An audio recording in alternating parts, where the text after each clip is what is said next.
P D O, V A, T E T, H S T R ಹಾಗೆಯೇ G P S T R video ಸ್ಟಡಿಗಳಿಗೆ ನಿಮಗೆಲ್ಲ ಆತ್ಮೀಯ ಸ್ವಾಗತ. That means ಅಂದರೆ ನಾನು ಹೇಳಿದಂಥ ಎಲ್ಲ ಪರೀಕ್ಷೆಗಳಿಗೂ ಸೂಕ್ತವಾಗುವಂತೆ ಪ್ರತಿಯೊಂದು ಮಾದರಿ ಪ್ರಶ್ನೆ ಪತ್ರಿಕೆಗಳಲ್ಲಿ 100 ಬಹುನಿರೀಕ್ಷಿತ MCQಗಳನ್ನು ನಾನು ಅಪ್ಲೋಡ್ ಮಾಡ್ತಾ ಇದ್ದೀನಿ. ಸೊ ಈಗಾಗಲೇ 4 MCQ ವಿಡಿಯೋ ಸೆಷನ್ಸ್ ಕಂಪ್ಲೀಟ್ ಆಗಿಬಿಟ್ಟಿದೆ, ಅಪ್ಲೋಡ್ ಆಗಿದೆ. ಸೊ ಇದು 5ನೇ ಮಾದರಿ ಪ್ರಶ್ನೆ ಪತ್ರಿಕೆಯ 100 MCQ ಪ್ರಶ್ನೆಗಳ ಒಂದು ಸರಣಿಗಳಿದು. ಸೊ ನಿಮಗೆಲ್ಲ ಆತ್ಮೀಯದಂಥ ಸ್ವಾಗತ. ಸೊ ಟೈಮನ್ನು ವೇಸ್ಟ್ ಮಾಡೋದು ಬೇಡ. ಸೊ ದಯಮಾಡಿ ಯಾರು ಹೊಸ ನೋಡ್ತಿರೋ ಕೂಡಲೇ ಸಬ್ಸ್ಕ್ರೈಬ್ ಮಾಡಿ, ಬೆಲ್ ಐಕನ್ ಪ್ರೆಸ್ ಮಾಡಿ ನಮ್ಮ ಹೊಸ ನೋಟಿಫಿಕೇಷನ್ಗೆ. ಹಾಗೆಯೇ ಪ್ರೀವಿಯಸ್ ವೀಡಿಯೋಸ್ ಎಲ್ಲ ನೋಡಬೇಕು ಅಂದರೆ 4 ಸೆಷನ್ಸ್ MCQನ ಪ್ಲೇಲಿಸ್ಟಲ್ಲಿ ಚೆಕ್ ಮಾಡಿ, ನಿಮಗೆ ಅವೈಲೇಬಲ್ ಇದೆ. So let's begins from the very first question, that is ಮಾದರಿ ಪ್ರಶ್ನೆ ಪತ್ರಿಕೆ 5ಯಲ್ಲಿ ಹರಪ್ಪ ನಾಗರಿಕತೆಯಲ್ಲಿ ಪ್ರಾಕ್ತನ ಶಾಸ್ತ್ರಜ್ಞರು ಸಂಶೋಧನೆ ಮಾಡಿದಂಥ ಮೊದಲ ಗ್ರಾಮ ಅಥವಾ ಹಳ್ಳಿ ಯಾವುದು ಅಂತ. It is very important question. ಇದು TETಲಂತೂ ಕೇಳ್ತಕ್ಕಂಥ ಚಾನ್ಸಸ್ ಬಹುತೇಕ ಇದ್ದೇ ಇರುತ್ತೆ. ಹರಪ್ಪ ನಾಗರಿಕತೆಯಲ್ಲಿ ಪ್ರಾಕ್ತನ ಶಾಸ್ತ್ರಜ್ಞರು ಸಂಶೋಧನೆ ಮಾಡಿದಂಥ ಮೊದಲ ಗ್ರಾಮ ಅಥವಾ ಹಳ್ಳಿ ಯಾವುದು ಅಂತ. ಮೆಹರ್ಗರ್, ಕಾಲಿಬಂಗನ್, ಕೊಡಜಿಡಿ ಮತ್ತು ಲೋಥಾಲ್ ಅಂತಿದೆ. The right answer is Mehrgarh is the right answer. ಋಗ್ವೇದಗಳಲ್ಲಿ ಇರತಕ್ಕಂಥ ಮಂಡಲಗಳ ಸಂಖ್ಯೆ ಎಷ್ಟು ಅಂತ. ಋಗ್ವೇದಗಳಲ್ಲಿರ್ತಕ್ಕಂಥ ಮಂಡಲಗಳ ಸಂಖ್ಯೆ 1028, 1064, 10 ಮತ್ತು 4 ಅಂತಿದೆ. So right answer option C, 10 ಮಂಡಲಗಳನ್ನು ನಾವು ಋಗ್ವೇದದಲ್ಲಿ ನೋಡ್ತೀವಿ. 100 ಕದನಗಳ ವೀರ ನೋಡಿ, ಇದು ನಾನು ಸೋಷಿಯಲ್ ಸೈನ್ಸ್ ಬಹುನಿರೀಕ್ಷಿತವಾದಂಥ ಅಧ್ಯಯನಗಳ ಬಗ್ಗೆ ಚರ್ಚೆ ಮಾಡಬೇಕಾದ್ರೆ ಇಲ್ಲಿ ಬಂದಿತ್ತು. 100 ಕದನಗಳ ವೀರ ಅಂತ ನಾವು ಯಾರನ್ನ ಕರಿತೀವಿ ಅಂತ. ರಾಣಾ ರಂಜಿತ್ ಸಿಂಗ್, ರಾಣಾ ಪ್ರತಾಪ್ ಸಿಂಗ್, ರಾಣಾ ಕುಂಭ, ರಾಣಾ ಸಿಂಗ್ ಅಂತ ಇದೆ.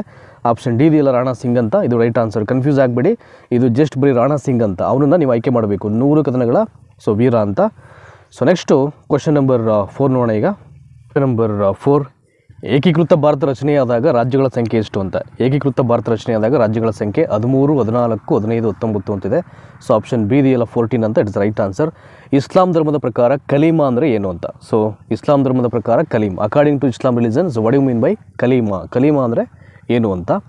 ಸೊ ಆದಾಯದಲ್ಲಿ ನಿಗದಿಪಡಿಸಿದಂಥ ಒಂದು ಭಾಗವನ್ನು ಬಡವರಿಗೆ ದಾನ ಮಾಡೋದು. ಅಲ್ಲಾನಲ್ಲಿ ಮಾತ್ರ ನಂಬಿಕೆ ಹಾಗೂ ಮಹಮ್ಮದರು ಅವರ ಪ್ರವಾದಿಗಳು. ಆದಾಯದಲ್ಲಿ ಖರ್ಚಿಗಿಂತ ಮೊದಲು ದಾನಕ್ಕಾಗಿ ತೆಗೆದಿರತಕ್ಕಂಥ ಒಂದು ಧನ ಇನ್ನು ಮೇಲಿನ ಯಾವುದೂ ಅಲ್ಲ ಅಂತ ಇದೆ. ಸೊ ಇಸ್ಲಾಂ ಧರ್ಮದ ಪ್ರಕಾರ ಕಲೀಮಾ ಅಂತ ಹೇಳಿದ್ರೆ ಅಲ್ಲಾನಲ್ಲಿ ಮಾತ್ರ ನಂಬಿಕೆ ಹಾಗೂ ಮಹಮ್ಮದರು ಅವರ ಪ್ರವಾದಿಗಳು ಅಂತಿದೆಯಲ್ಲ, ಅದು ರೈಟ್ ಆನ್ಸರ್ ಆಗುತ್ತೆ. ನೈಲ್ ನದಿಯ ಉಗಮ ಸ್ಥಳ ಯಾವುದು ಅಂತ. It is very important question. Nile ನದಿಯ ಉಗಮ ಸ್ಥಳ ಯಾವುದು ಅಂದರೆ ಕೊಲರಾಡೋ ಸರೋವರ, ವಿಕ್ಟೋರಿಯಾ ಸರೋವರ, ಮಿಚಿಗನ್ ಸರೋವರ, ಜಾಂಬೀಜಿ ಸರೋವರ ಅಂತ ಇದೆ. ರೈಟ್ ಆನ್ಸರ್ ಬಂದು ಆಪ್ಷನ್ ಬಿ ಇದೆಯಲ್ಲ, ನೈಲ್ ನದಿಯ ಉಗಮ ಸ್ಥಳ ಯಾವುದಪ್ಪ ಅಂದರೆ ವಿಕ್ಟೋರಿಯಾ ಸರೋವರದಲ್ಲಿ ಆ ನೈಲ್ ನದಿ ಅಂತಕ್ಕಂಥದ್ದು ಇಲ್ಲಿ ಉಗಮವಾಗಿ ಸೊ ಅಲ್ಲಿ ಉದಯಿಸೋದು ಅಂತ. ಸೊ ನೆಕ್ಸ್ಟು ಪ್ರಶ್ನೆ ಸಂಖ್ಯೆ 7 ನೋಡೋಣ. ಈಗ 8 ಈಗ ಕರ್ನಾಟಕದಲ್ಲಿ ಅತಿ ಹೆಚ್ಚು ದ್ರಾಕ್ಷಿ ಮತ್ತು ಬಾರೆಹಣ್ಣುಗಳನ್ನು ಬೆಳೀತಕ್ಕಂಥ ಜಿಲ್ಲೆ ಯಾವುದು ಅಂತ. ಕರ್ನಾಟಕದಲ್ಲಿ ಅತಿ ಹೆಚ್ಚು ದ್ರಾಕ್ಷಿ ಮತ್ತು ಬಾರೆಹಣ್ಣುಗಳನ್ನು ಬೆಳೀತಕ್ಕಂಥ ಜಿಲ್ಲೆ ಯಾವುದು. ಬೆಳಗಾವಿ, ರಾಯಚೂರು, ಧಾರವಾಡ, ವಿಜಯಪುರ ಅಂತಿದೆ. The right answer is Vijayapura, it's the right answer. ಇಲ್ಲಿ ಅತಿ ಹೆಚ್ಚು ದ್ರಾಕ್ಷಿ ಮತ್ತು ಬಾರೆಹಣ್ಣನ್ನು ಇಲ್ಲಿ ಬೆಳೆಯಲಾಗುತ್ತೆ ಅಂತ. ಸೊ ವಿಜಯಪುರ ಜಿಲ್ಲೆಯಲ್ಲಿ. ಕರ್ನಾಟಕದ ಒಟ್ಟು ಭೂಬಳಕೆಯ ಶೇಕಡ ಪ್ರಮಾಣದಲ್ಲಿ ಅರಣ್ಯ ಪ್ರದೇಶದ ಪ್ರಮಾಣ ಇರುವುದು ಎಷ್ಟು ಅಂತ. ಕರ್ನಾಟಕದ ಒಟ್ಟು ಭೂಬಳಕೆಯಲ್ಲಿ ಅರಣ್ಯದ ಒಂದು ಪ್ರಮಾಣ ಇರತಕ್ಕಂಥ ಪರ್ಸೆಂಟೇಜ್ ಎಷ್ಟು ಅಂತ ಈ ಒಂದು ಪ್ರಶ್ನೆ ಅರ್ಥ. ಸೊ 10.2, 9.5, 32.3, 14.5% ಅಂತ ಇದೆ. ಸೊ ಆಪ್ಷನ್ ಡಿ ಇದೆಯಲ್ಲ 14.5% ಅಂತ, ಇದು ರೈಟ್ ಆನ್ಸರ್ ಆಗುತ್ತೆ. ಸೊ ನೆಕ್ಸ್ಟ್ 9ನೇ ಪ್ರಶ್ನೆ ಬರೋಣ. ಈಗ so we are question number 9. ಈಗ ನೋಡಿ ರೈಟ್ ಸೈಡ್ ಬಲಭಾಗದಲ್ಲಿದೆ. ಸೊ ಶ್ರೀರಂಗ ಎಂಬ ದ್ವೀಪವು ಯಾವ ಒಂದು ನದಿಯಿಂದಾಗಿ ನಿರ್ಮಿತಗೊಂಡಿದೆ ಅಂತ. ಶ್ರೀರಂಗ ಅಂತಕ್ಕಂಥ ಒಂದು ದ್ವೀಪ ಯಾವ ನದಿಯಿಂದಾಗಿ ನಿರ್ಮಿತಗೊಂಡಿದೆ. ಹಗನಾಶಿನಿ, ನೇತ್ರಾವತಿ, ಕಾವೇರಿ ಮತ್ತು ದೋಣಿ ಅಂತಿದೆ. ಹಗನಾಶಿನಿ, ನೇತ್ರಾವತಿ, ಕಾವೇರಿ ಮತ್ತು ದೋಣಿ. ಸೊ ಕಾವೇರಿ ನದಿಯಿಂದಾಗಿ ಶ್ರೀರಂಗ ಅಂತಕ್ಕಂಥ ಒಂದು ದ್ವೀಪ ಅದು ನದಿಯಿಂದಾಗಿ ನಿರ್ಮಿತಗೊಂಡಿರುವಂಥದ್ದು ಅಂತ, ಆಯಿತಾ. ಅಂದರೆ ಕಾವೇರಿ ನದಿಯಿಂದಾಗಿ ನಿರ್ಮಾಣವಾದಂಥ ಒಂದು ದ್ವೀಪ ಅಷ್ಟೇ ಅದು ಶ್ರೀರಂಗ ಅಂತಕ್ಕಂಥದ್ದು. Next maths of following type ಒಂದು ಕ್ವಶನ್ ಇದೆ. 10ನೇ ಪ್ರಶ್ನೆ, ಕೆಳಗಿನವುಗಳನ್ನು ಸರಿಯಾದ ಕ್ರಮದಲ್ಲಿ ಹೊಂದಿಸಿ ಅಂತ ಇದೆ. ನೋಡಿ ಪಾರ್ಟ್ ಎ ಅಥವಾ ಎಡಭಾಗದಲ್ಲಿ ಜಲಪಾತಗಳಿದೆ, ಬಲಭಾಗದಲ್ಲಿ ಪ್ರತಿಯೊಂದು ಜಲಪಾತಗಳಿಗೆ ಸಂಬಂಧಪಟ್ಟಂಥ ನದಿಗಳನ್ನು ಹೇಳಲಾಗಿದೆ. ನಾವು ಯಾವ ಜಲಪಾತಕ್ಕೆ ಯಾವ ನದಿ ಸರಿ ಹೊಂದುತ್ತೆ ಅಂತ ಇಲ್ಲಿ ಆಯ್ಕೆ ಮಾಡಬೇಕು. ಸಂಕೇತಗಳನ್ನು ಕೊಟ್ಟಿದ್ದಾರೆ. ಫಸ್ಟ್ ಆಪ್ಷನ್ ನೋಡೋಣ. ಇಲ್ಲಿ ಪಾರ್ಟ್ ಎ ಮತ್ತು ಪಾರ್ಟ್ ಬಿ ಜಲಪಾತ ನದಿಗಳನ್ನು, ಆಮೇಲೆ ಸಂಕೇತಗಳ ಮುಖಾಂತರ ನಾವು ಅದನ್ನು ಚೂಸ್ ಮಾಡೋಣ. ಬಂಡಾಜೆ, ಮಾಗೋಡು, ಛಾಯಾ ಭಗವತಿ, ಉಂಚಳ್ಳಿ ಅಂತ ಇದೆ.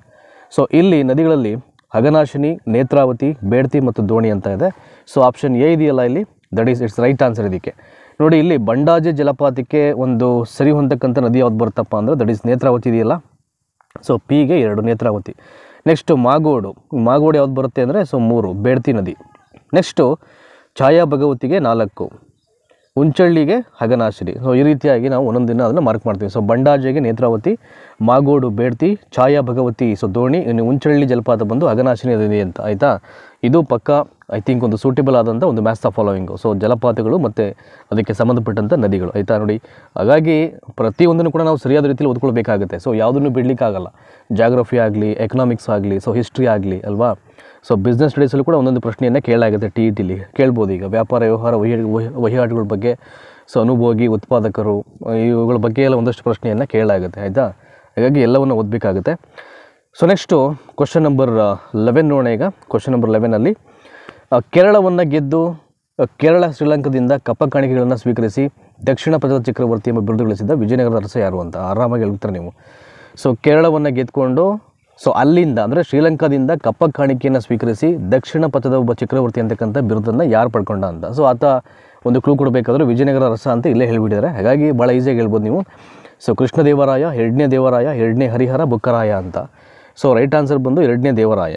ಸೊ ಎರಡನೇ ದೇವರಾಯ ಕೇರಳವನ್ನು ಗೆದ್ದು ಶ್ರೀಲಂಕಾದಿಂದ ಕಪ್ಪ ಕಾಣಿಕೆಯನ್ನು ಸ್ವೀಕಾರ ಮಾಡಿಕೊಂಡು ದಕ್ಷಿಣ ಪಥದ ಚಕ್ರವರ್ತಿ ಅಂತಕ್ಕಂಥ ಬಿರುದನ್ನು ಆತ ಇಲ್ಲಿ ಪಡ್ಕೊಳ್ತಾನೆ. ಆ್ಯಂಡ್ ಅವನು ಒಬ್ಬ ವಿಜಯನಗರದ ಪ್ರಸಿದ್ಧ ದೊರೆ ಆತ. ಸೊ ಹಾಗಾಗಿ ಆತ ಎರಡನೇ ದೇವರಾಯ ರೈಟ್ ಆನ್ಸರು. 12 ಅಸಾಮಾನ್ಯ ಸಂದರ್ಭದಲ್ಲಿ ರಾಷ್ಟ್ರಪತಿಯವರು ತುರ್ತು ಪರಿಸ್ಥಿತಿ ಘೋಷಣೆ ಮಾಡ್ತಕ್ಕಂಥ ಅಧಿಕಾರವನ್ನು ಹೊಂದಿರುವುದನ್ನು ಯಾವುದರಿಂದ ಎರವಲು ಪಡೆಯಲಾಗಿದೆ ಅಂತ. ಅಸಾಮಾನ್ಯ ಸಂದರ್ಭಗಳಲ್ಲಿ ಕೆಲವೊಂದು ತುರ್ತು ಪರಿಸ್ಥಿತಿಗಳಾದಾಗ ಅಥವಾ ಅಂಥ ಒಂದು ಟೈಮಲ್ಲಿ ತುರ್ತು ಪರಿಸ್ಥಿತಿಯನ್ನು ಹೇರಲೇಬೇಕು ಅಂತ ಅಂದ್ಕೊಂಡಾಗ ಆ ಒಂದು ಪವರನ್ನು, ಅಧಿಕಾರವನ್ನು ಹೊಂದಿರುವುದನ್ನು ಸೊ ಯಾವುದರಿಂದ ಎರವಲು ಪಡ್ಕೊಳ್ಳಲಾಗಿದೆ ಅಂತ, ಆಯಿತಾ.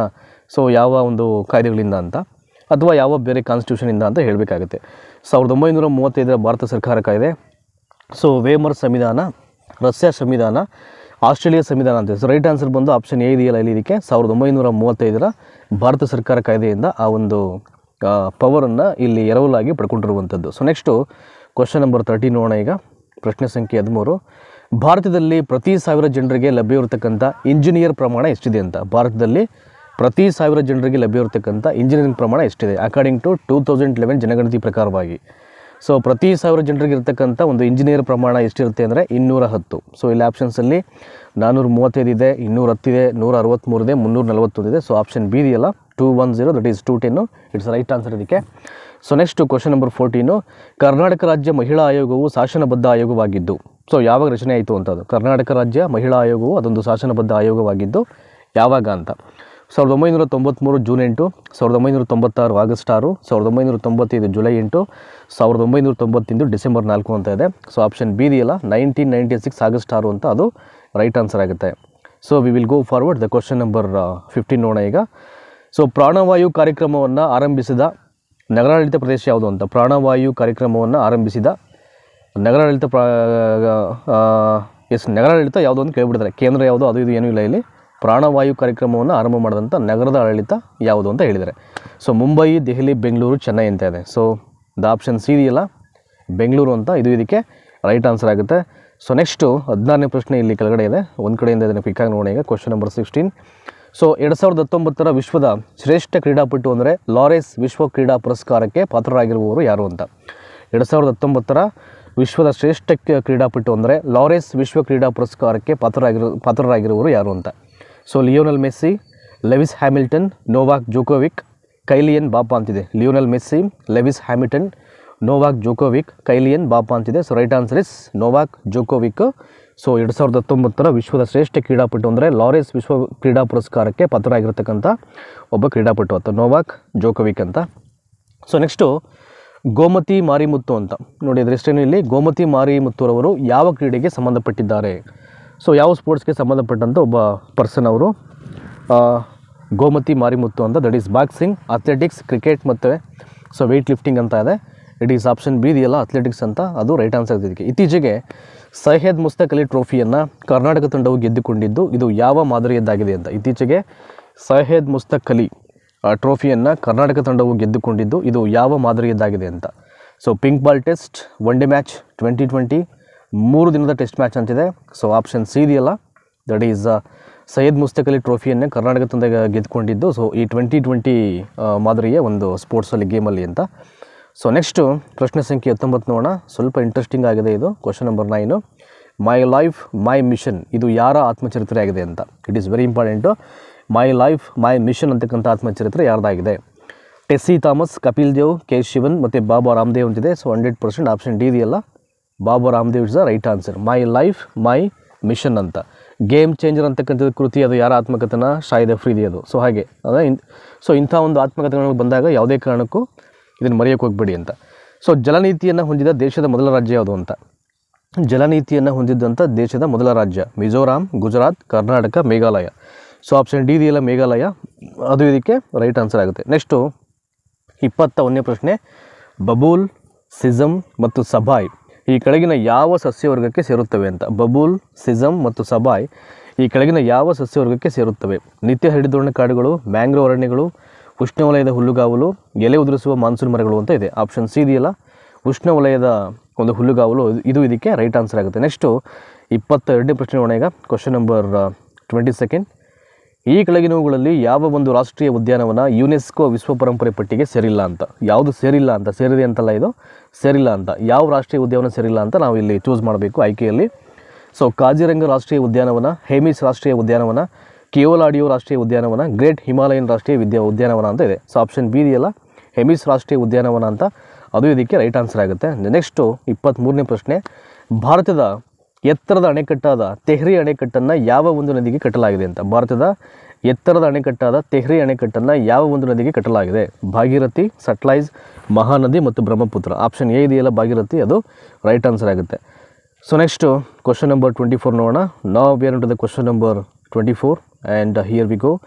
ದೇಶದ ಒಟ್ಟು ನೀರಾವರಿ ಕ್ಷೇತ್ರದಲ್ಲಿ ಕಾಲುವೆ ನೀರಾವರಿ ಶೇಕಡಾವಾರು ಪ್ರಮಾಣ ಎಷ್ಟಿದೆ ಅಂತ. ಅಂದರೆ ಒಟ್ಟಾರೆ ನೀರಾವರಿ ಕ್ಷೇತ್ರದಲ್ಲಿ ಕಾಲುವೆ ನೀರಾವರಿಯ ಪ್ರಮಾಣ ಎಷ್ಟು ಅಂತ, ಅದರ ಕ್ಷೇತ್ರ ಎಷ್ಟು ಪರ್ಸೆಂಟೇಜ್ ಇದೆ ಅಂತ ನಾವು ಹೇಳಬೇಕಾಗುತ್ತೆ. ಈಗ 60.7, 32%, 27% ಅಂದರೆ 7%. ಆಪ್ಷನ್ ಸಿ ಇದೆಯಲ್ಲ 27%, ಇದು ರೈಟ್ ಆನ್ಸರ್ ಆಗುತ್ತೆ. 25, ಚಿಕ್ಕ ಭೂ ಹಿಡುವಳಿಯಲ್ಲಿ ಅಧಿಕ ಬಂಡವಾಳ ಮತ್ತು ಕಾರ್ಮಿಕರನ್ನು ತೊಡಗಿಸುವ ಬೇಸಾಯ ಪದ್ಧತಿ. ಚಿಕ್ಕ ಭೂ ಹಿಡುವಳಿಯಲ್ಲಿ ಅಧಿಕ ಬಂಡವಾಳ ಮತ್ತು ಕಾರ್ಮಿಕರನ್ನು ತೊಡಗಿಸ್ತಕ್ಕಂಥ ಬೇಸಾಯ ಪದ್ಧತಿ. ಒಣ ಬೇಸಾಯ, ನೀರಾವರಿ ಬೇಸಾಯ, ಸ್ಥಿರ ಜೀವನ ಆಧಾರಿತ ಬೇಸಾಯ ಮತ್ತು ಸಾಂದ್ರ ಬೇಸಾಯ. ಸಾಂದ್ರ ಬೇಸಾಯ is the right answer.